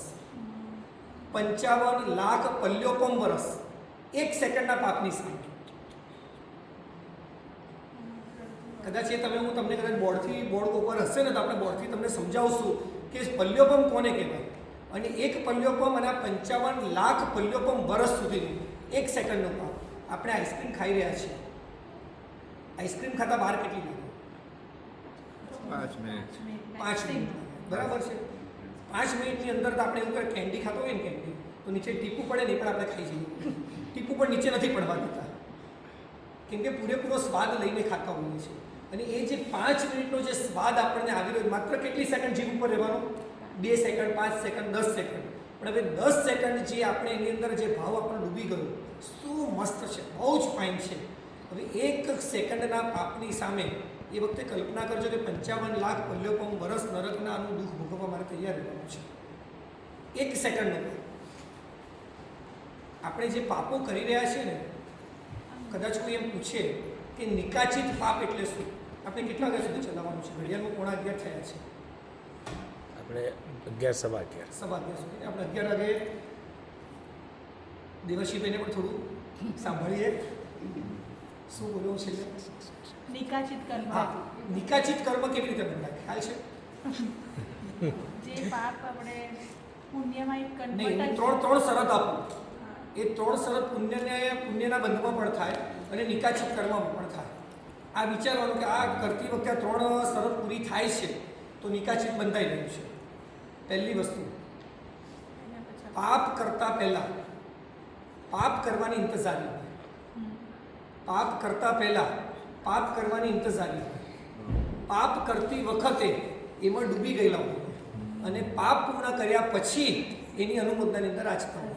આ 3 શરત જેમાં પૂરી થાય ને સમજવાનું કે આ નિકાચિત બંધાઈ રહ્યું છે. દિવાળીએ મારે સ્વિટ્ઝરલેન્ડ ફરવા જવાનું છે. એ દિવાળીની રાહ કેટલા સમયથી જોતો હોઉં? 3 મહિના 4 મહિનાથી ગૂગલ ઉપર સર્ચ કરીએ સ્વિટ્ઝરલેન્ડમાં કઈ કઈ ફરવાની ટિકિટ તો બુક કરવાની છે એનાથી પહેલાં. ફરવાની કઈ કઈ જગ્યા છે, અહીંયા ફરશું, અહીંયા આવો જીન્સ જોઈશે, આવા કપડાં જોઈશે, આવી કેપ જોઈશે. બહેનોના તો 10 જ છે, ચંપલ પણ એની અંદર હોય પાછા. આટલી બધી તૈયારી અને બસ હવે મહિનો જ બાકી છે, હવે સ્વિટ્ઝરલેન્ડ જવાનું, બસ મારી તારીખ થઈ ગઈ છે. જેના પણ ઘરે જઈએ ને આપણે સામેથી પૂછે તમે દિવાળી ક્યાં જવાનું? તો કે અમે કંઈ નહીં. એટલે પેલો સહજ આપણે પૂછે છે. પેલો આપણે પ્રશ્ન પૂછે ને એની માટે આપણે પૂછતા હોઈએ છીએ. પછી પેલો પૂછે કે તમે ક્યાં જવાના? હું તો સ્વિટ્ઝરલેન્ડ જવાનું છું. હવે આપણને કોઈ પૂછે ને એની માટે આપણે પૂછતા હોઈએ. એટલે 2 મહિના 3 મહિનાથી આપણી પાપની ઇંતજારી. જ્યારે ફરવા જશું ને ત્યારે પણ 15 દિવસ 1 મહિનો અંદર 100% ડૂબી ગયા હોય. અને જ્યારે ફરીને આવીએ ને પછી મહિનો 2 મહિના સુધી એની અનુમોદનાના પ્રસંગો ચાલતા હોય. બહુ ફાઇન. તારે જવું સ્વિટ્ઝરલેન્ડ બહુ ફરવાની જગ્યા, બહુ મજા આવી જાય છે. અહીંયા તો જવા જેવું જ છે. અને આ સિઝનમાં જવા, અહીંયા આ રિઝનેબલ મળે, આ હોટલનું ફૂડ બહુ સારું, આનું લોકેશન સારું, આનું ફોટોગ્રાફી સારી, આનું સેલ્ફી સારું, એના માણસો સારા. કેટલી અનુમોદના આપણે કરીએ. આ વસ્તુ બને ખરાબ બને તો સમજો કે આ 3 શરત જેની અંદર પૂરી થતી હોય ને, આ 3 શરત પૂરી થાય તો નિકાચિત કરવા બંધાય છે. અને એવા જે નિકાચિત પુણ્ય બાંધવા માટે પણ આ જ છે. પર્યુષણ આવી રહ્યા છે. હાસ પર્યુષણ આવે છે, મજા આવી જશે. પર્યુષણની અંદર હું સામાયિક કરીશ, પ્રતિક્રમણ કરીશ, હું પ્રવચન બહુ સરસ સાંભળીશ, ભગવાનના વચન સાંભળવા માટે મળશે. જે કલ્પસૂત્ર મારા ભગવાને ગણધરોએ લખેલું હતું એ કલ્પસૂત્રમાં સાંભળવા મળશે. 24 ભગવાનના જીવન ચરિત્ર, આદિનાથ ભગવાનનું ચરિત્ર, શાંતિનાથ ભગવાનનું, નેમિનાથ ભગવાનના ચરિત્ર સાંભળવા માટે મળશે. અરે બહુ મજા આવી જશે. 8 દિવસ તો ક્યાં જશે ખબર નહીં પડે એની ઇંતજાર છે. પર્યુષણ જ્યારે આવે ને 8 દિવસ ત્યારે ડૂબી જતા હોઈએ છે. પણ કેટલી વાર ખબર છે? આ 1 કલાક પ્રવચનમાં. પ્રવચનની અંદર જો 11:15 ટાઈમ આપણે હું 11:30 કરું ને આ ખેંચી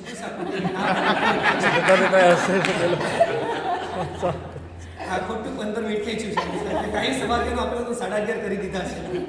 બરાબર થાય. ઘણી બધી વાર એવું થાય પ્રતિક્રમણ હોય અને હજી શાંતિ ચીનીભાઈને કહું બોલવાનું, બોલો 1400 પ્રતિક્રમણ હોય અને 1.5 કલાક થયો ને 1-2 વાર છીક આવી ગયેલી અને પછી હજી શાંતિ અડધો કલાક ખેંચે બોલે એ વખતે આપણા ભાવ કેવા ટકે? આ ઈશારો કરીને કોણ છે જલ્દી પૂરી કરે, બહુ ટાઈમ થઈ ગયો છે, મને ઉપર ટાઈમ થઈ ગયો છે, થાય એવું થાય ને. હા, પણ મૂવી જલ્દી પતી જાય તો બહુ જલ્દી પતી ગયું, ખબર જ ન પડી સમય ક્યાં જતો રહ્યો છે. લાગે એવું, કારણ કે અનાદિકાળના સંસ્કાર પાપના છે. બસ પાપની પ્રવૃત્તિના આપણે એવા ગાઢ સંસ્કાર આપણે પાડેલા છે. હું કહું કે જ્યારે અજીસનથી લાંબી ચાલે ને ત્યારે આનંદ થવો જોઈએ કે હાસ એટલી વાર વીરતીમાં વધારે રહેવા માટે મળ્યું. એટલી વાર હું સંસારમાં જો પાડી લીધો તો સંસારના પાપોની શરૂઆત થતે. સારું થયું કે 15 મિનિટ એમને વધારે ખેંચી તો એટલા તો મારા પાપ ઓછા થયા. એવા ભાવ હૃદયની અંદર આવવા જોઈએ. એટલે અને પર્યુષણ પત્યા પછી 2 મહિના 3 મહિના સુધી સતત અનુમોદના હોવી જોઈએ. સવારના પ્રવચનમાં આ સાંભળેલું, સાંજનો આ પ્રસંગ બહુ ફાઇન હતો. આ કોમ્પિટિશનમાં છોકરાએ શું ભાગ લીધેલો, તેને શું આનંદ કર્યો છે, એ 2-3 મહિના સુધી એની સતત અનુમોદના ચાલતી હોય તો સમજવાનું કે પુણ્ય પણ તમારું નિકાચિત બંધાઈ ગયું છે. પણ સૌથી વધારે પાપ નિકાચિત બંધાય કે પુણ્ય નિકાચિત બંધાય? પ્રાય કરીને પાપ નિકાચિત બંધાતા હોય છે, કારણ કે અનાદિકાળના જીવના સંસ્કાર જ એવા છે. એના માટે એટલે જ્યારે આ 8 દિવસ આવે ત્યારે શરૂઆત તો છે ને આપણે પાપોથી દૂર થવાની કરવાની છે. હું કહું કે પુણ્ય કદાચ ઓછું બંધાશે ને એ ચાલશે. કદાચ લોકોને એમ કે એકાશનું તો કરવું જ પડે, બેસનું તો કરવું જ પડે. હું કહું નથી થતું, ચિંતા નહીં. 2 દ્રવ્યથી વાપરો ને આજે, એ પણ તપ છે. 2 દ્રવ્ય વાપરો, 3 દ્રવ્ય વાપરો, ઓછું બોલો, શુભ ભાવ હૃદયની અંદરથી પ્રગટાવો. આ બધી પણ એક આરાધના છે. એમ કહેવાય કે અભ્યંતર તપ અને બાહ્ય તપ છે. એ અભ્યંતર તપ કદાચ બાહ્ય તપની અનુકૂળતા નથી, શરીરની પ્રતિકૂળતાના કારણે કદાચ બાહ્ય તપ નથી કરી શકતા, તો અભ્યંતર તપમાં આપણે કેમ નથી જોડાતા? એટલે એવા બધા તપની અંદર પણ જ્યારે જોડાવાનું થાય ને ત્યારે એક જ હૃદયની અંદર ભાવ હોવો જોઈએ કે આ કરવા દ્વારા પર્યુષણના 8 દિવસ એમ કહેવાય સ્વભાવ દશામાં જવાના છે. વિભાવ દશા છોડી અને સ્વભાવ દશામાં જવું. હવે આ 2 શબ્દ કદાચ તમારી માટે અઘરા પડશે. સ્વભાવ દશા એટલે શું, વિભાવ દશા એટલે શું? એક સાદા ઉદાહરણથી આપું, તમને સમજ પડી ગઈ. પાણીને હું ગેસ ઉપર ગરમ કરી રહ્યો છું અને ઉકળી રહ્યું છે, પાણીના પરપોટા આવી રહ્યા છે. એટલે પાણીને મેં વિભાવ દશામાં લાવી દીધું. હું જેવો ગેસ બંધ કરીશ એવું પાણી શું થવાનું શરૂ થશે? ઠંડુ. ધીમે ધીમે ધીમે ધીમે ઠંડુ થવાની શરૂઆત થશે. બરાબર? પાણીનો મૂળ સ્વભાવ કયો થયો હતો? ઠંડુ રહેવાનો. આપણે એને ગરમ કર્યું ને એ વિભાવ દશા. તમે વધારે ખાઈ શકો કે વધારે ભૂખ્યા રહી શકો? 24 કલાકમાં ખાવાનો સમય કેટલો અને ભૂખ્યા રહેવાનો સમય કેટલો? વધારે. આખા દિવસમાં વધુ તમે બધો સમય ગણો તો 1 કલાક, 1.5 કલાક, 2 કલાક તમે ખાઈ શકો. ભૂખ્યા કેટલા રહી શકો? બાકીના 22 કલાક, 24 કલાક રહી શકો. બરાબર છે? ગુસ્સો તમે 24 કલાકમાં કેટલી વાર કરી શકો? એટલે વાઈફો છે ને આ બાજુ જોવા માંડ્યા, ગુસ્સો આ બાજુથી વધારે આવે છે. ગુસ્સામાં 5 કલાક, અડધો કલાક, 1 કલાક રહી શકો. વધારે ગુસ્સામાં ન રહી શકો. એનું કારણ શું? જે વસ્તુની અંદર તમે વધારે નથી રહી શકતા એ વિભાવ દશા છે. એ અલગ છે. એ આત્માનો સ્વભાવ નથી. ભૂખ્યા રહેવું આપણે બધા રહી શકીએ છીએ. એટલે અણહારી પદ એ આત્માનો સ્વભાવ છે. તમે ક્ષમા આપી શકો છો, ક્ષમા એ આત્માનો સ્વભાવ છે. ભૂખ્યા રહી શકો એ આત્માનો સ્વભાવ છે. ક્ષમા આપી શકો એ આત્માનો સ્વભાવ છે. એટલે હંમેશા માટે જીવ વિભાવ દશામાં ઓછો રહી શકે અને સ્વભાવ દશામાં વધારે રહી શકે. એટલે આપણે જ્યારે આપણી વિરુદ્ધ પ્રવૃત્તિ થતી હોય ત્યારે સમજી લેવાનું કે અમારી વિભાવ દશા ચાલી રહી છે. અને પર્યુષણના દિવસો એટલે વિભાવ દશામાંથી સ્વભાવ દશામાં આવવા માટેના છે. જે આત્માના મૂળ ગુણો, મૂળ જે ગુણો છે આત્માના, ક્ષમા, સંતોષ, આ બધા આત્માના સ્વભાવ છે. અને આત્માના સ્વભાવને ઓળખવાનો અવસર એટલે જ આ પર્યુષણના દિવસો છે. આ પર્યુષણની અંદર આત્માની અંદર ડૂબવાનું છે. પર્યુષણનો અર્થ એમ થાય પર્યુ વત્તા ઉષ્ણ. એટલે એનો અર્થ શું? પરી એટલે ચારે બાજુથી, ઉષ્ણ એટલે અંદર રહેવું. એનો મતલબ શું થયો? કે ચારે બાજુથી મનના વિચારોને સીમિત કરી અને આત્માની અંદર વિચારોને સ્થિર કરી દેવા, એનું નામ જ પર્યુષણ છે. પર્યુષણ 8 જ દિવસના હોય.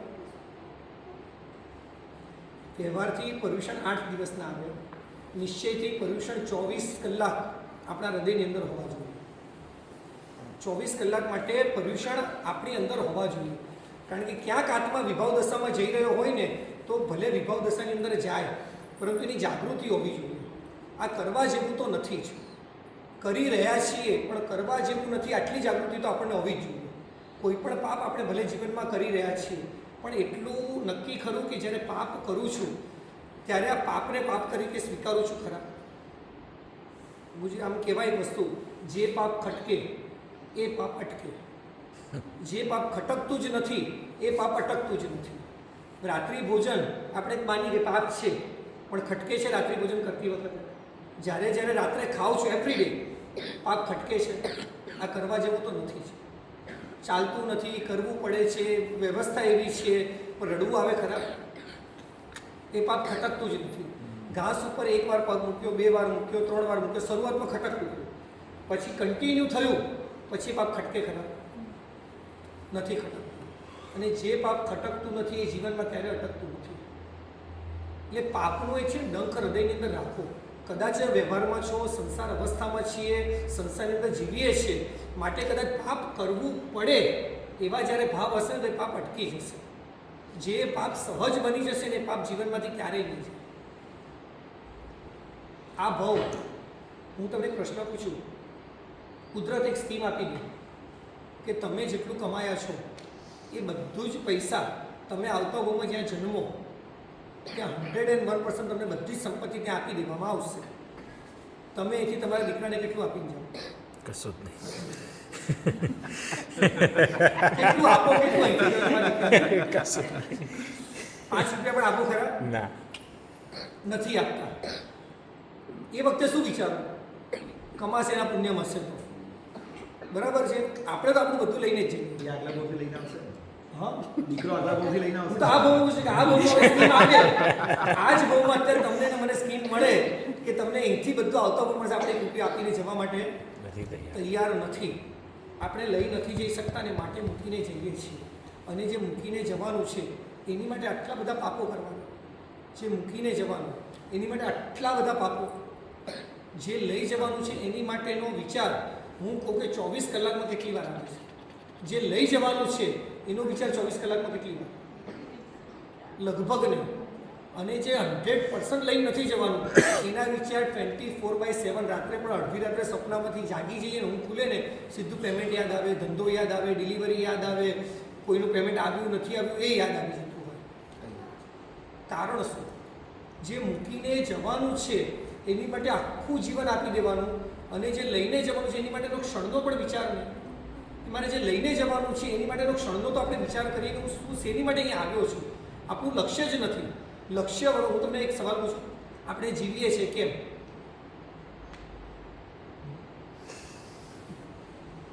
બહુ સાદો સવાલ છે, ગુજરાતીમાં જ પૂછ્યો ને, ગુજરાતીમાં જ બોલ્યો. આપણે જીવીએ છીએ કેમ? ખાવા મજા કરવા માટે. ખાવા પીવા માટે. પછી કોઈ જવાબ? પછીનો કોઈ જવાબ છે? રિયલિસ્ટિક. આ રિયલ આન્સર છે. આજે કીધું એ ખા. એ રિયલ તમારા હું એના કરતાં પણ ઉપરનો રિયલ આપું. આપણે જીવીએ છીએ એટલા માટે કે આપણે મરતા નથી. સમજ્યા? મરતા નથી માટે જીવીએ છીએ એનો મતલબ એ થયો કે લક્ષ્ય વગરનું જીવન છે. જ્યારે આંખ બંધ થશે ત્યારે જતા રહેશું, પણ શેની માટે આવ્યા છે, શેની માટે જીવવું છે ને આપણી પાસે લક્ષ્ય જ નથી. આવ્યા છે માટે જીવવું છે. બાજુવાળાનો છોકરો ભણે છે એટલે મારે મારા છોકરાના ભણાવવો છે. બાજુવાળો આટલું કરે છે માટે મારે આ કરવું છે. લોકોનું નામ થાય છે માટે મારે આ નામ કરવું છે. હું બીજા માટે કરી રહ્યો છું. હું શેની માટે અહીંયા આવ્યો છું, મારે શું કરવાનું છે ને આપણા કોઈનું લક્ષ્ય નથી. અને લક્ષ્ય વગરનું આપણે જીવન જીવી રહ્યા છીએ. અને એને લક્ષ્ય આપવા માટે જ આવા દિવસો, પર્વના દિવસો જ્ઞાની ભગવાન તો મૂકતા હોય છે. અને એવા જ પર્વના દિવસોની અંદર કાંઈક આત્માની શુદ્ધિ કરવા માટેનો આપણે નાનો એક અવસર મળતો હોય છે.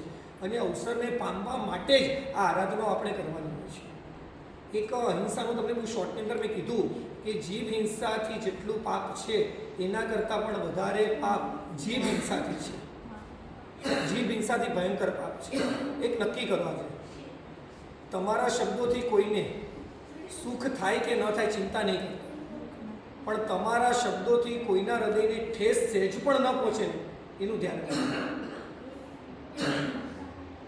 કોઈ પાર્ટીમાં પૈસા ગયા હોય, એને આપણને પૈસા પાછા ન આપ્યા અને વર્ષ પછી ખબર પડી કે એ પાર્ટીના પણ 15 લાખ રૂપિયા ગયા છે, ત્યારે આપણા હૃદયની અંદર શું ભાવ પ્રગટે?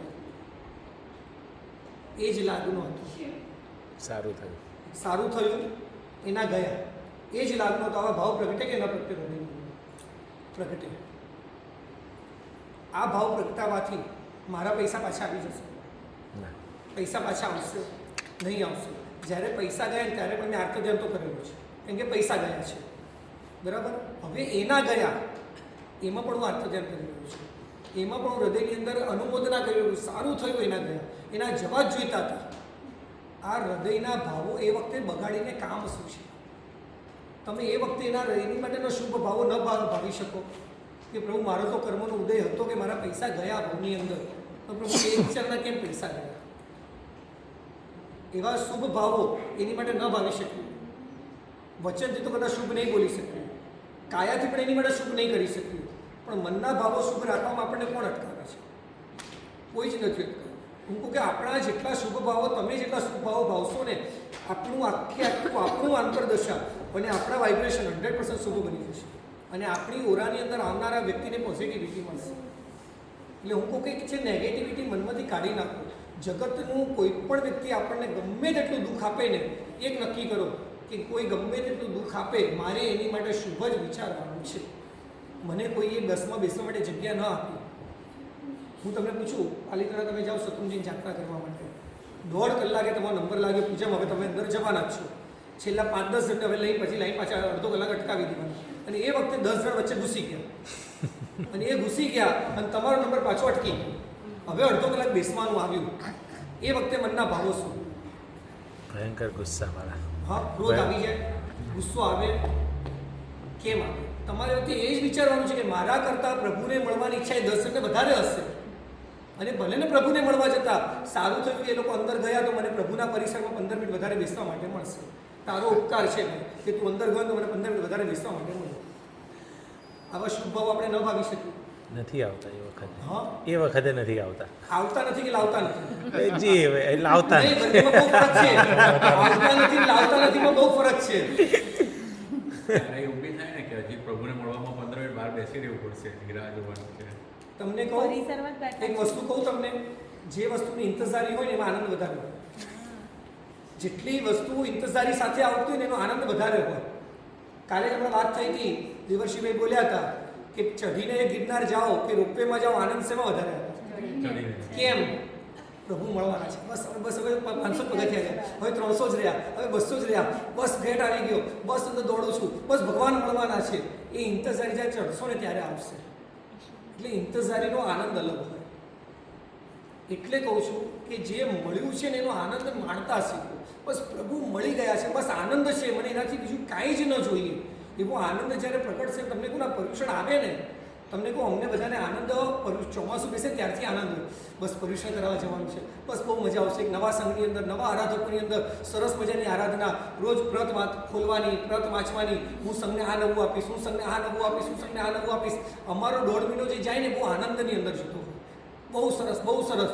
અને ઘણા સંઘોની અંદર જવાબદારી સાથે જતો હોય. આટલું પણ કરવું પડશે, આ કરવું પડશે, આ કરવું પડશે, આ ટેન્શનની અંદર જતો હોય. હું કહું કે ટેન્શનની અંદર પણ આનંદની અનુભૂતિ કરું. એ આનંદ પામવાનો અવસર જ છે ને 8 દિવસનો છે. બહુ અદ્ભુત આનંદનો દિવસ છે. એક સવાલ આજે પૂછું છું, એનો જવાબ છે હું સંવત્સરી આપીશ, જેને મળે મને લાવીને આપજો. પર્યુષણ આ 8 દિવસમાં જ કેમ? પર્યુષણ આ 8 જ દિવસ. કોઈ પરમાત્માનું કલ્યાણ જ નથી, મહાવીર ભગવાનનું પણ કલ્યાણ જ નથી, કોઈ વિશિષ્ટ દિવસો પણ આ 8 દિવસોની અંદર નથી. તો પર્યુષણ આ જ 8 દિવસમાં જ્ઞાનીઓએ શેની માટે મૂક્યા? આવો પ્રશ્ન થયો ખરા કોઈ દિવસ? એ થયો જ નહીં પ્રશ્ન. આપણે પ્રશ્ન થતા જ નથી. જેને પ્રશ્ન ન થાય ને, મને એમ લાગે લોકો બધા 45 આગમ ભણી લીધા છે તો જ પ્રશ્ન ન થાય. કેવળ જ્ઞાનીને પ્રશ્ન ન થાય, કારણ કે બધું જ નોલેજ હોય એમની પાસે, એને પ્રશ્ન થવાનો સવાલ જ નથી આવતો. પ્રશ્ન થાય તેમ થાય કે અંદરથી કંઈક જાણવાની ઈચ્છા છે. જાણવાની ઈચ્છા ખરી આપણને કે જે આવે ખપે, જે આપ્યું એ ચાલ્યું, અમને તો સમજી ગયા. અને પાછું અમને લોકો તો એટલો ફાયદો થાય કે ગયા વર્ષે જે કહીને ગયા હોય ને તો બધા ભૂલી ગયા 100% ભૂલી ગયા હોય. એટલે અમે એનું રિપીટ આપીએ ને તો પણ તમને નવું લાગે, અમારે બહુ ટેન્શન ના થાય કે સામેવાળા ભૂલી જવાના છે. એટલે અમે એનું રિપીટ આપી દો. પર્યુષણના પ્રવચનો હોય કે પ્રભુના વચનો ભૂલવા માટે નથી. તમને કહું, ભણેલું ભૂલો તો પણ નાના વયને કર્મનો બંધ થાય. ખાલી ચોપડી પર પગ મૂકવાથી કે ખાતા બોલવાથી નાના વયનો બંધ થાય એવું નથી. તમે આજે ભણ્યા અને કલાક પછી ગાથા ભૂલી ગયા ને તો પણ જ્ઞાના વડે કર્મનો બંધ થતો હોય છે. એટલે તમે ગયા વર્ષે પ્રવચનો સાંભળ્યા અને એ જ પ્રવચનોમાંથી હું એક પ્રશ્ન તમને પૂછું. હું તો છે ને ઘણીવાર તમને ગયા વર્ષે આવેલો ત્યારે હું તમને કહી ગયો કે કોઈ પણ પ્રશ્ન તમને અહીંથી પૂછવામાં આવે અલગથી જો પૂછશો તો પામશો. બરાબર? પ્રશ્ન પૂછવામાં આવે અને તમને જવાબ ન આવડે તો મારી પાસે એક શાશ્વત જવાબ હું આવીને આપીને ગયેલો, તમને લોકોને યાદ એ પણ નથી. બહુ સરસ, 2 વર્ષ પહેલાનું યાદ છે કે કોઈ પણ સવાલ પૂછવામાં આવે અને તમને ન આવડે તો એક શાશ્વત જવાબ તમારી પાસે છે. તુબ્બે જાણો અહમ ન જાણો. બધું તમે જાણો, અમારે જાણવાની કાંઈ જરૂર નથી. એટલે ખાસ આ પર્યુષણના દિવસો છે. પર્યુષણની અંદર કર્તવ્ય છે, આપણા કર્તવ્યની અંદર આવે, શ્રાવકના કર્તવ્યની અંદર આવે. આ મારે કરવાનું જ હોય, કરવું પડશે અને કરવાનું જ હોય, આ બેમાં બહુ ફરક છે. કરવું જ પડશે એ માથે પડેલું હોય ને એમ લાગે. ઘણીવાર હું પૂછું કે શત્રુંજયની જાત્રા કરવા જાઓ છો કે શત્રુંજયની જાત્રા પૂરી કરવા માટે જાઓ છો? ખ્યાલ આવ્યો? શત્રુંજયની જાત્રા કરવા માટે જાઓ છો કે શત્રુંજયની જાત્રા પૂરી કરવા માટે જાઓ છો? આપણે શેની માટે જઈએ છીએ? પૂરી કરવા. 99 કરતા હોઈએ અને એમાં 60-70 થાય તો શું થાય? 70 થઈ ગઈ, 75 થઈ ગઈ, 80 થઈ ગઈ. બરાબર? આપણે પૂરી કરવાનો ટાર્ગેટ લઈને જતા હોઈએ છીએ કે મારી પૂરી થવી જોઈએ. પણ જ્યારે જાત્રા કરવા માટે જાઓ છો ત્યારે શત્રુંજયને હૃદયની અંદર વસાવો છો ખરા? શત્રુંજયની એક એક ઘટનાઓ, એક એક પગથિયાની અંદર અનંતા સિદ્ધોની જે ભૂમિ છે એને માણવાનો પ્રયત્ન કેટલો પૂરી થવી જોઈએ. 5મો 6ઠ્ઠો દિવસ આવશે ને યાર એટલે લોકો પણ હવે 2 જ બાકી, હવે 1 જ દિવસ બાકી, આ છેલ્લી રાત બાકી. બરાબર? આ ગણતરી ગણાતી હોય. દુઃખ થાય. હા? દુઃખ થાય. હવે પૂછવું પડે દુઃખ થાય શું થાય મારે પૂછવું પડે પણ પછી. પણ આમાં એવું છે ને, લક્ષ્ય હતું 8 દિવસ, 8 દિવસે હવે લક્ષ્ય તરફ આગળ વધતા જાય એટલે ગણતરીઓ ચાલુ થઈ જાય એવું છે. મેં તમને કીધું લક્ષ્ય સુધી તમે, આ લક્ષ્ય નથી, આ સાધન છે. આ 8 દિવસનું સાધન છે. 8 દિવસ પછી જે મળે છે ને 8 દિવસ દ્વારા એ લક્ષ્ય છે. તમને કહું પર્યુષણના 8 દિવસ એ તલેટી છે. પર્યુષણના 8 દિવસ તલેટી છે અને 8 દિવસ પછી જે ક્ષમાપના હૃદયની અંદર પ્રગટે ને એ લક્ષ્ય છે. એ લક્ષ્ય પામવાનું છે. આપણે તો સાધનને પકડીને બેસી ગયા છે. એક જણે પૂછ્યું કે આ થાંભલાને પકડીને ઊભો છે તો કે થાંભલાને છોડી દે, તો પેલો કે થાંભલો મને છોડતો જ નથી. એટલે તે પકડ્યો છે છૂટી જશે. તો કે નહીં, મેં થાંભલાએ મને પકડ્યો તો એ પેલો કે તું હાથ આમ કર, આમ કર્યા તો છૂટી ગયો. એમ આપણે સાધનને પકડીને બેસી ગયા છે. એટલે લક્ષ્ય સુધી પહોંચતા નહીં. તમે સાધનને છોડી દો, લક્ષ્ય મળી જશે. એટલે લક્ષ્ય મેળવવાનું છે આ આરાધના દ્વારા, સાધના દ્વારા. અને એ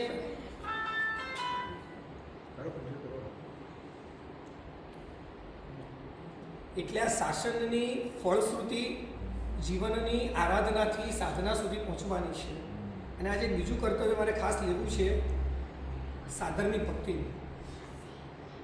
આપણે અત્યારે સાધર્મિકની વ્યાખ્યા એવી કરી દીધી છે, આપણા કરતાં નીચો કે ગરીબ છે, જેની પાસે ઓછું છે એને આપણે સાધર્મિક કહીએ. કોઈ એમ પૂછે કે માણસ પાસે કોઈ સાધર્મિક આવેલું છે એટલે આપણા મનની અંદર એનું ચિત્ર કેવું બની જાય? ગરીબ છે, પૈસો ઓછો હશે, એના કપડાં આવા હશે, બહુ આપણી માન્યતા એવી થઈ ગઈ. પરંતુ અત્યારે સાધર્મિકોની જે પરિસ્થિતિ નિર્માણ પામી છે એ કદાચ 2-3 ઉદાહરણ દ્વારા જ કદાચ આપીશ. કેમ કે સાધર્મિકો તમે ઘણું બધું સાંભળેલું છે, તમને ખ્યાલ છે. પણ આજે સાધર્મિકોની કઈ અવસ્થા છે ને, દિવસે દિવસે બધાના ધંધા બગડતા જાય છે, દિવસે દિવસે કમાણી ઓછી થતી જાય છે. હું એક પૂછું, એક પિઝા કેટલાનો આવે? અહીંયા કેટલાનો મળે પિઝા? $4, રૂપિયામાં કેટલા થાય? $250. 200-250 રૂપિયા. 250 રૂપિયા થાય. બરાબર છે? 250 રૂપિયા થાય. 250 રૂપિયાના ટુકડા કેટલા થાય પિઝાના? 8 ટુકડા થાય. હવે વિચારો કે 8 ટુકડો 8 જણો હોય કે 2 કે 3 જણો, એનાથી કંઈ બહુ પેટ ભરાય નહીં અને થોડું ઘણું ભરાય તો બગડે છે, સુધરતું તો નથી જ. બરાબર છે? હવે વિચારો કે એ 250 રૂપિયા કોઈક ગરીબના ઘરની અંદર 10 દિવસનું દૂધ આપી શકે, 10 દિવસ સુધી એ લોકો દૂધ પી શકે એવી અવસ્થા એ છે. અને માત્ર 8 ટુકડા, એનો પણ પાછો છેલ્લો જે ભાગ હોય ને એ તો આપણે ફેંકી દેતા હોઈએ, જાડો ને કડક નહીં આવે એ આપણે બધા ફેંકી દેતા હોઈએ છીએ. એટલે એમાંથી 30% તો આપણે બધું ફેંકી જ દઈએ છીએ પીઝા. પછી એ લોકોનું ટોપિંગ કંઈક નથી ભાવતું હતું, એ લોકોને થોડું ટોપિંગ કાઢી નાખ્યું. એક જણે કીધું કે સમોસું ખાતું હતું, તો બહારનું કાઢીને અંદરનું ખાય, બહારનું કાઢીને અંદરનું ખાય. તો કે તું કેમ કેળા કંઈ બહારનું કેમ નથી ખાતો? કે ડૉક્ટરે બહારનું ખાવાની ના પાડી છે. ડૉક્ટરે બહારનું ખાવાની ના પાડી છે એટલે અંદરનું ખાઈ લઉં છું, બહારનું ફેંકી દઉં છું. આપણી પરિસ્થિતિ આ જ છે. 250-300 ખર્ચ્યા પછી પણ 30% આપણે ફેંકી દેતા હોઈએ છીએ. અને હમણાં ઘણીવાર એવું મેં સાંભળ્યું, પેલો પાણીપુરી છે ને ઠેલા ઉપર ખાવા માટે જતો હોય, એના હાથ કેવા હોય, કેવી બનાવેલું ખબર ન હોય, પાણીપુરી મસ્તીથી ખાય અને પછી પેલો કે પાણી તો બિસ્લરી જોઈશ. લાઈટ થઈ ગઈ? ન થઈ લાઈટ? પાણીપુરીનું પાણી કેવી રીતના બન્યું એ જોવા નથી ગયા.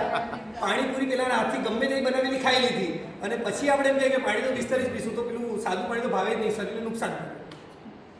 આપણી આ પરિસ્થિતિઓ છે. એક નાના જીભના સ્વાદ માટે એક મારી જોડે બનેલી ઘટના કહું. સુરત અમદાવાદની બાજુમાં છે, બોટાદ આવેલું છે. અરે પાલીતાણા, સૌરાષ્ટ્ર પાલીતાણા તમે જાઓ એની વચ્ચે બોટાદ આવેલું છે. અમને એક સમાચાર મળ્યા કે એક એમના ઘરેથી કપલ છે, એના ઘરથી 4 દીક્ષા થયેલી છે અને આર્થિક પરિસ્થિતિ થોડી નબળી છે. એટલે એક જણ હીરાના કામ માટે ત્યાં જતો હતો, એટલે આપણે એને 15,000 રૂપિયા હાથમાં આપ્યા અને એને કીધું કે આ બીજના ઘરે જજે, એને 15,000 રૂપિયાનું જેટલું સીધું સામાન આવે તમે ભરાવી દેજો. એ ત્યાં ભરાવવા માટે ગયો, એટલે પૈસા આપ્યા અને કીધું કે તમે કઈ દુકાનથી જે લાવો છો આપણે લખાવી દઈએ. પેલા બેને બધું કીધું અને પછી કે તમે જમીને જાઓ. એટલે પેલાને એમ થયું કે બિચારા એ લોકોને તકલીફ એમના ઘરે ક્યાં જમવા દઈશ, બહુ જીદ કરી કે જમવું તો પડશે જ તમારે. એટલે ન છૂટકે પેલો કે કંઈ 2 રોટલી આપી તો 2 રોટલી ખાઈ લે. રોટલી અને શાક 2 વસ્તુ એના ભાણામાં પીરસવામાં આવી. એને રોટલીનો ટુકડો કરીને રોટલી કંઈક અલગ લાગી. એટલે એને આમ રોટલી આમ ચેક કરવા માંડ્યો. એટલે પેલા બેને સામેથી સહજ સવાલ પૂછ્યો કે ભાઈ શું ચેક કરું છું? કે રોટલી કંઈક અલગ લાગે છે. તો કે હા મને ખ્યાલ છે રોટલી અલગ લાગે છે, પણ એમના મિચ્છામ ટુકડો માંગુ છું. તો કે શું થયું છે? એના મિચ્છામ ટુકડો માંગો છું. અને ત્યારે બેન બોલ્યા કે ભાઈ આ રોટલી ઉપર છે ને ઘી નથી ચોપડેલું, રોટલી ઉપર પાણી ચોપડેલું છે. અને કારણ તો કે છેલ્લા 4 વર્ષ થયા અમારા ઘરે ઘી નથી આવ્યું. ઘરમાંથી 4 દીકરીઓને દીક્ષા આપેલી છે. 4 દીકરીઓને દીક્ષા આપી છે, માતા પિતા 2 જણ રહે છે. અને તમારી આ પરિસ્થિતિ તમે ઘર ચલાવો છો કેવી રીતે? અને ત્યારે એમના હસબન્ડ બાજુ બેઠેલા હતા અને એ જવાબ આપ્યો કે સવારે 5 વાગે અમે બંને જણ જાગીએ અને આટલી નાની નાની ગોળ કચોરી બનાવીએ છીએ. 7 રૂપિયાની કે 5 રૂપિયાની એક કચોરી છે. 7, 7:30, 8 વાગ્યા સુધી કચોરી બની જાય. પછી એમના હસબન્ડ બોલ્યા કે હું અહીંથી સાયકલ લઈ અને 18 કિલોમીટર દૂર બીજા ગામમાં જાઉં છું, ત્યાં સ્કૂલ છે, ત્યાં 9:30-10 વાગે રિસેસ પડે છે અને રિસેસની અંદર હું કચોરી વેચું છું અને કચોરીમાંથી પૈસા ખાય એનું પછી હું સીધું સામાન લઈને ઘરે આવું, પછી મારી વાઈફ રોટલી નીકળી છે અને એનાથી અમે અમારું ઘર ચલાવીએ છીએ. અને રવિવારે રજા હોય, જ્યારે ઉનાળાના વેકેશનોની રજા હોય ત્યારે તમે શું કરો છો? ત્યારે કે અમારા ગામની અંદર આંબલી શાળા કે કંઈ પણ હોય ત્યાં ઝાડુ પોતા કંઈ પણ કરી અને જે પૈસા મળે કોઈકના ઘરે રોટલી કરવા માટે જઈએ, કોઈકના ઘરે આ કામ કરવા માટે જઈએ. અને એમના હસબન્ડ કે અમે કોઈકના ઘરે એક્ટિવા લૂછવા માટે જઈએ છીએ. એક્ટિવા ગાડી લૂછી અને એના અમને 10 રૂપિયા 20 રૂપિયા આપે એમાંથી અમે ઘર ચલાવીએ છીએ. એમ કહેવાય કે જેણે પરિવારનું, જેણે શાસન અને સંતતિ આપી દીધી અને આજે એ સાધર્મિક પરિવાર જો આ પરિસ્થિતિમાં રહેતા હોય અને ત્યારે આપણને એમ થતું હોય કે હું જો આ હરવા ફરવાના બિંદાસ જો ખર્ચા કરતો હોઉં ને ત્યારે મને એમ લાગે કે મને શાસન મળ્યું છે પણ ફર્યું નથી. મારો સાધર્મિક જ્યારે રડી રહ્યો હોય, મારા સાધર્મિકની જ્યારે આ પરિસ્થિતિ હોય અને છતાં પણ હું આ રીતે શોખ કરી શકતો, હરીફરી શકતો હોઉં ને તો હું શાસનનો સાચો ભક્ત કે સાચો શ્રાવક કહેવાનું લાયક નથી. કુમારપાળ વી શાનું એક ઉદાહરણ એમણે પોતાની બુકની અંદર લખ્યું છે. 1 લાખ રૂપિયા કલ્પેશભાઈના કહેવાથી એમને ઓપરેશન કરવાનું હતું બાયપાસનું અને 1 લાખ રૂપિયા પરિવારોને આપવાના હતા. ત્યારે કુમારપાળભાઈ પોતે એક પરિવારની અંદર ગયા, ધારાવીની અંદર, આપણો જૈન પરિવાર, અને એમના ઘરે દીકરીના લગ્ન હતા. એટલે લાખ રૂપિયા આપવા માટે ગયા અને એમને કીધું કે તમારી દીકરી, એટલે મમ્મી બહાર બેઠેલી હતી, મમ્મી પપ્પા અને દીકરી બહાર આવી અને એના હાથમાં લાખ રૂપિયા આપ્યા અને પૂછ્યું કે તમારી બીજી દીકરી? તો કે 2 મિનિટ બોલાવું છું. એટલે પેલી પહેલી દીકરી રૂમની અંદર ગઈ અને બીજી દીકરી બહાર આવી. તો કે આ દીકરી છે એને આશીર્વાદ દીધા તો કે મોટી દીકરી પાછી ક્યાં ગઈ? તો કે 1 મિનિટ આવે છે. એટલે નાની દીકરી અંદર ગઈ, મોટી દીકરી બહાર આવે.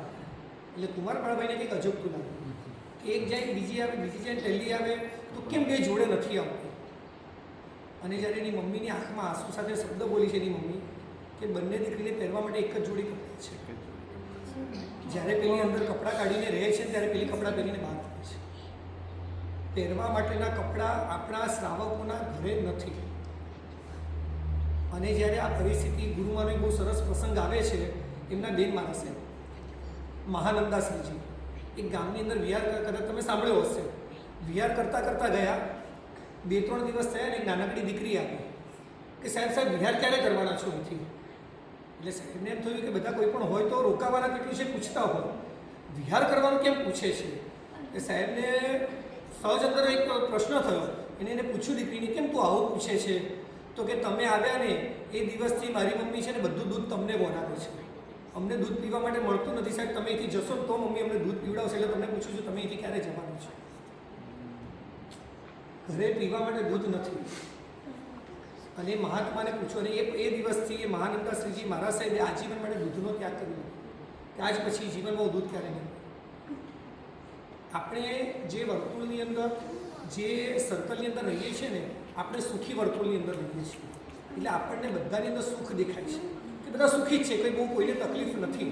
પણ જ્યારે એ પરિસ્થિતિની અંદર જઈએ છીએ ત્યારે દ્રશ્ય જ્યારે જોઈએ ને ત્યારે અંદર છે હૃદય હચમચી જાય કે પ્રભુ તારું શાસન મળ્યું, જે મને મળ્યું એ પણ એને મળ્યું, પણ કદાચ પૂર્વભવનો એનો એવો કર્મનો ઉદય હશે કે કદાચ એને આવી પરિસ્થિતિની અંદર જન્મ લેવો પડ્યો. પણ આજે મારી ફરજ બને છે કે મારો સાધર્મિક છે, પ્રભુ શાસનનો સાધર્મિક જો આ રીતે સીધાતો હોય, અને જો હું રવિવારે કે ફરવાના જલસા બિંદાસ કરી શકતો હોઉં ને, હું તમને પૂછું કે તમારા ઘરે લગ્ન છે, બરાબર?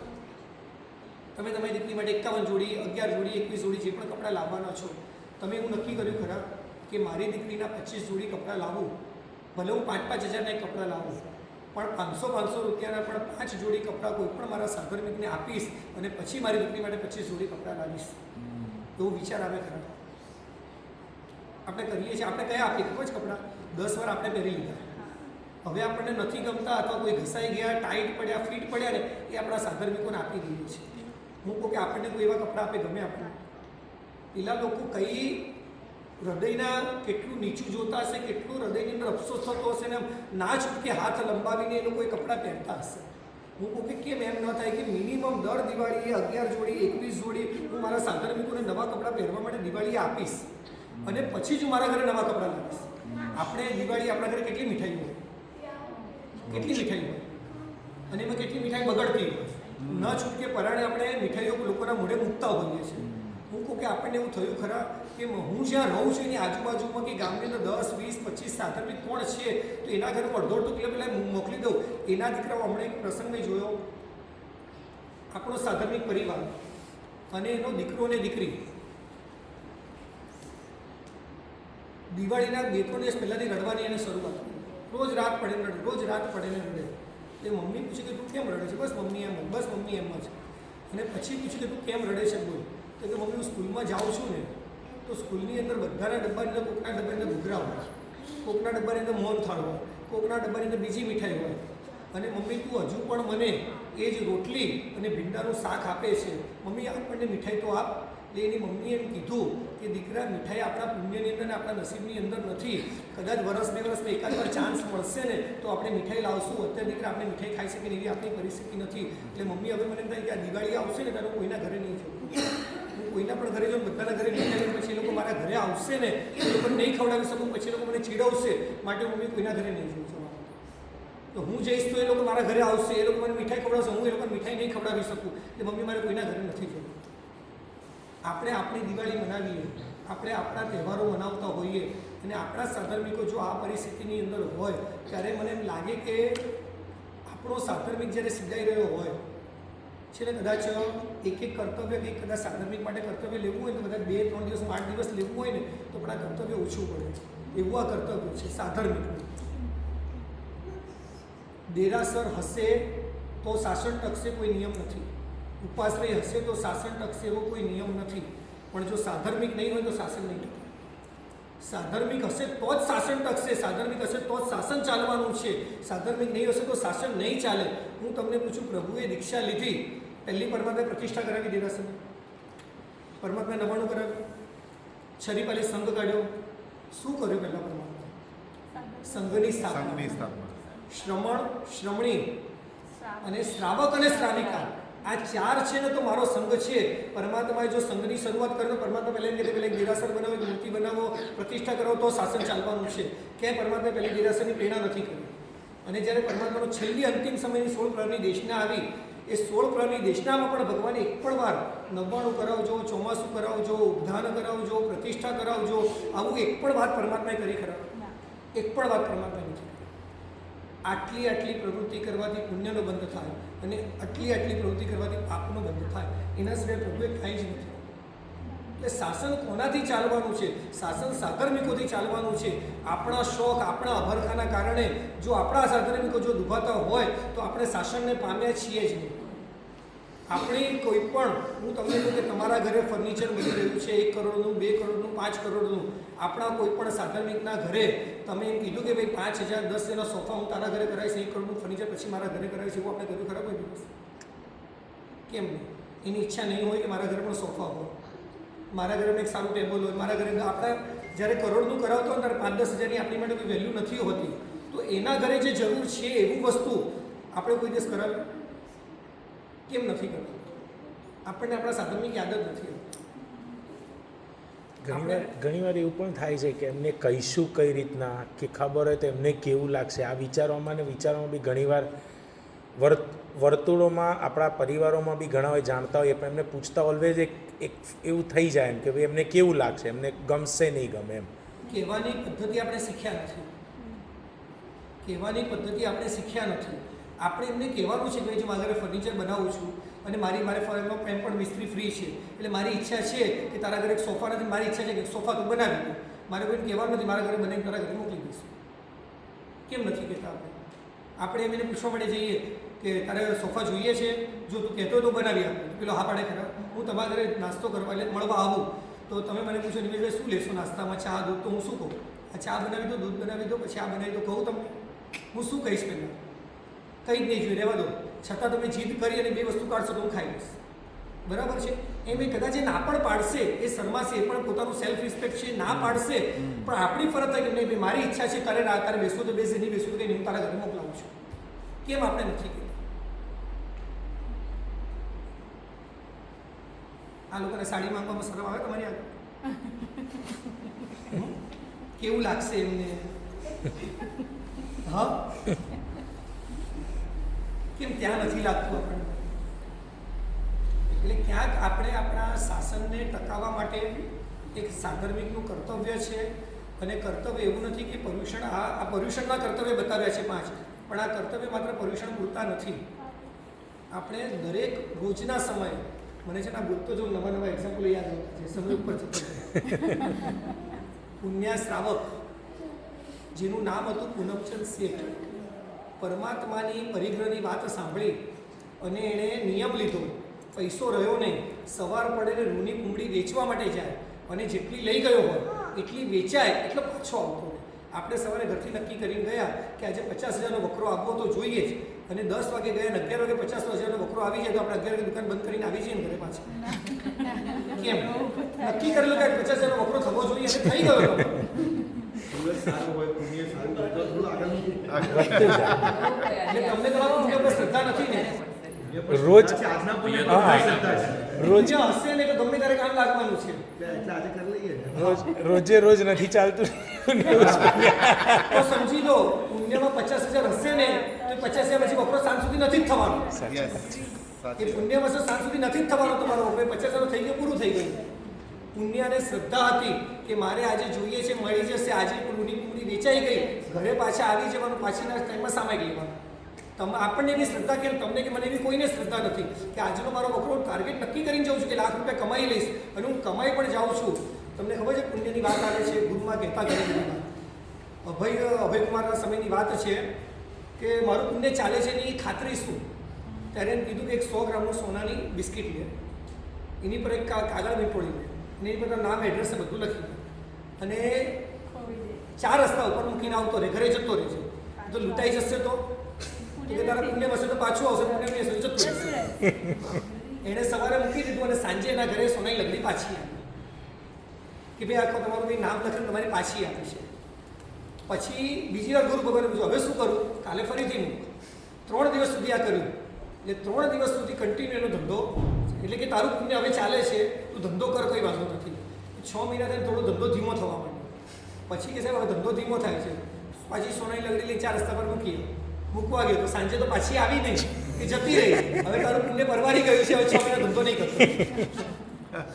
એટલે સમજી લો, પુણ્યમાં હશે ને તો સામેથી આવીને મળવાનું છે. પુણ્યને સામે દોડવા ગયા તો ક્યારે મળવાનું નથી. એટલે જે કરો છો ને પુણ્યના બંધના અનુભવથી નહીં કરો, પુણ્યના બંધથી નહીં કરો. મને મારું શાસન મળ્યું છે, મારા પ્રભુની આજ્ઞા છે, મારા પ્રભુની આજ્ઞા પ્રમાણે મારે જીવવાનું જ હોય એ ભાવથી કરવાની શરૂઆત કરો. પુણ્ય સામેથી આવશે. પુણ્ય તમારે છે ને તમારા નસીબને લેવા નથી જવું પડતું. તમને કહું કે મજૂર 10 કલાક કામ કરીને 500 રૂપિયા કમાય, તમે એક ફોનની રિંગ કરો અને 10,000 રૂપિયા કમાઈ જાઓ, કોણે મહેનત વધારે કરી? મજૂરી. કેમ એને ન મળ્યું? પુણ્ય પુણ્ય હતું, તમે એક ફોન લગાવ્યો અને કામ થઈ ગયું, કારણ કે તમારું પુણ્ય હતું જ. એ 10 કલાક મજૂરી કરે છે છતાં એને નથી મળતું, કારણ કે એનું પુણ્ય કાચું છે. એટલે આપણને છે ને પુણ્ય ઉપર શ્રદ્ધા નથી. આપણે આપણી મહેનત ઉપર શ્રદ્ધા છે. હું વધારે મહેનત કરીશ ને તો વધારે મળશે. દુકાન 9 ને બદલે 10 વાગ્યા સુધી ખુલ્લી રાખીશ ને તો મને વધારે મળશે. ગુજરાતી હોય 7 વાગે દુકાન બંધ જ કરી દે, લગભગ બંધ કરી જ દે. પેલો ગ્રાહક હતો કે કાલે આવજો, મારવાડી 7 વાગે બહાર નીકળ્યો હોય ને અને એ ગ્રાહક છે ને પાછું ખોલીને અંદર જતો રહે. એ ગ્રાહક હોય છે જવા ના દેવાય પાછો. બરાબર ને? મારવાડી દુકાન ખોલીને અંદર જતો રહે કે આવ્યો પાછું જવો ના જોઈએ. અહીંયા શ્રદ્ધા નથી. એટલે હા, આવેલી લક્ષ્મી પાછી ના મોકલાય.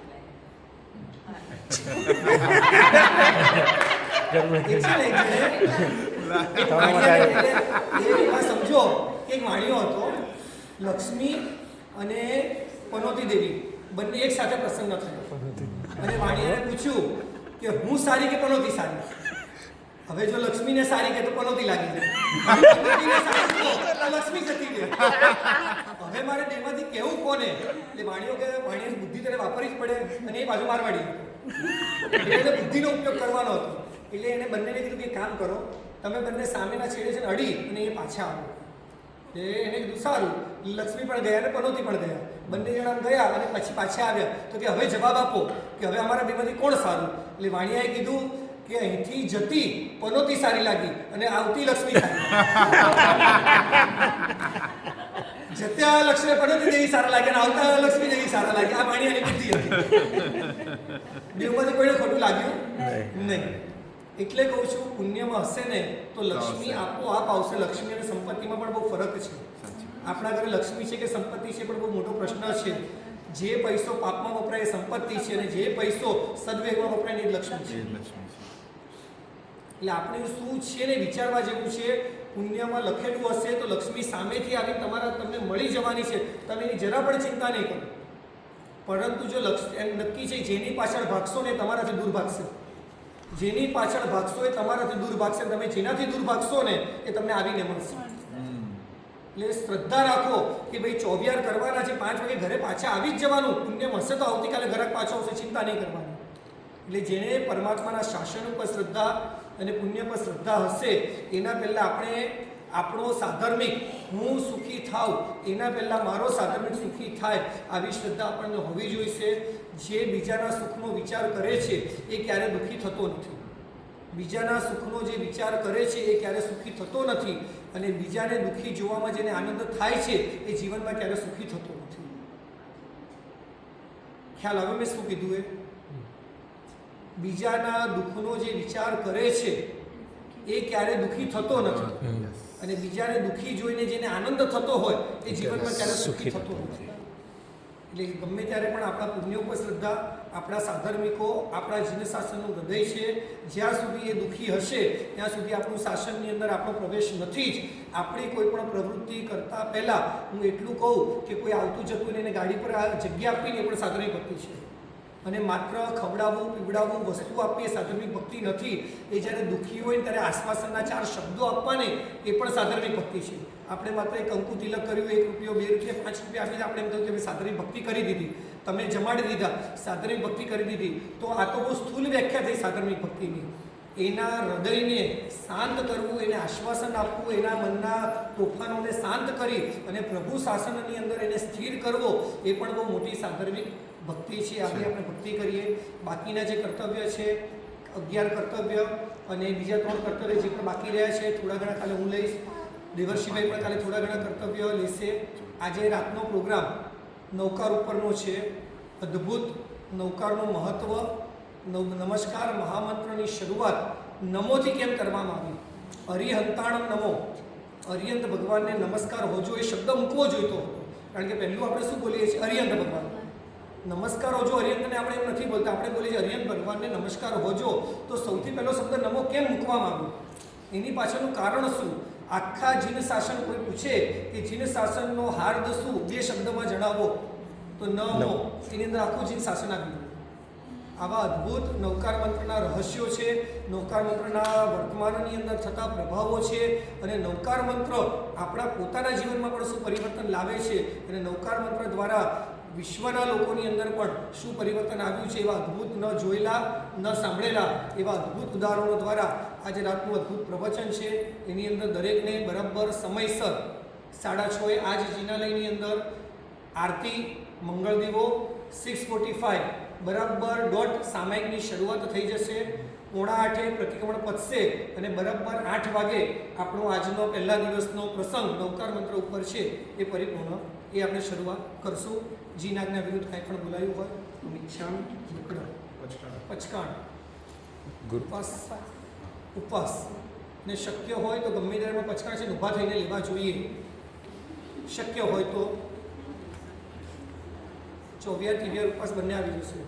સૂર્ય ઉગે અવડમ પચકાય છે વ્યારો અષ્ટમ પાણમ ખાયમમ ખાયમમ નત્રામણ દિશામણ સાહુવાણ મત્તાગણ સત્યગણ પાણહાર કોરસી સાડ કોરસી બીજી પચકાય નત્રામણ સત્સાગણ ઉત્તરણ સત્સત્યગણ અણસ્સા લેડવા અચ્છડવા બહુ લેડવા સત્સી ઠણવા બોસી રહી. કોરસીથી આંબી, કોરસી સાડ કોરસી આંબી એકાશનું બેસનું. હવે જેને પચકાણ લેવું છે બધા ઊભા થજો ને પચકાણ આપી. ઉગેશનો કારસી કોરસી સાડ કોરસી બીજી પચકાઈ ઉગેશ ચોમ્પિયર વર્ષ કાયમ સામે દર્શક પછી સમણ સાવણ મત્તગણ સમસમે અત્તગણ આયન યો પચકાઈ ને સસગણ લેવા લેવણ યત સંસ્કૃત ઉકેરણ પડું છે કે પાઈટા બણ્યા ગણ મત્તગણ સમસમે અત્તગણ વિકાસના નિયાષ્ટ પચકાઈ તિવ્યમ કેર વસન કાયમ સાયમ મત્તગણ સસગણ સાગર ગણ અર્થ પસારણ ગુરુ ઉઠાડીને પાઈટા બણ્યા ગણ મત્તગણ સમસમે અત્તગણ પાડસ લેણવા આસન છેડવા બહુ લેણવા સચી થેડવા અચી થેડવા બહુ સિરે દેસાવાસી પચકાઈ ને સસગણ મત્તગણ સસ્તગણ સસગણ મત્તગણ સસ્તગણ બહુ સિરે બહુ સિનામી જીનાગણ કંઈ પણ બોલાયું હોય તો એક ગુરુવંદન કરી લઈએ. હા. ગુરુવંદન કરી લઈએ. કરાવી દીધું છે? હા. તો વાંધો નહીં. તો મને એમ કે રહી ગયું છે. ના સર, બસ તો વાંધો જીનાજ્ઞા વિરુદ્ધ બોલાવ્યું હોય તો દીક્ષામિ. ઉપસર્ગા ક્ષેમેતિ છિદ્યંતે વિઘ્નવલય મન પ્રસન્નતામેતિ પૂજ્ય વાણિજીનેશ્વરી સર્વમંગલ મંગલમ સર્વકલ્યાણ કારણમ પ્રધાનમ સર્વધર્માણામ જય નામ જયતિ. શાસનમ બોલો જીને શાસનમ.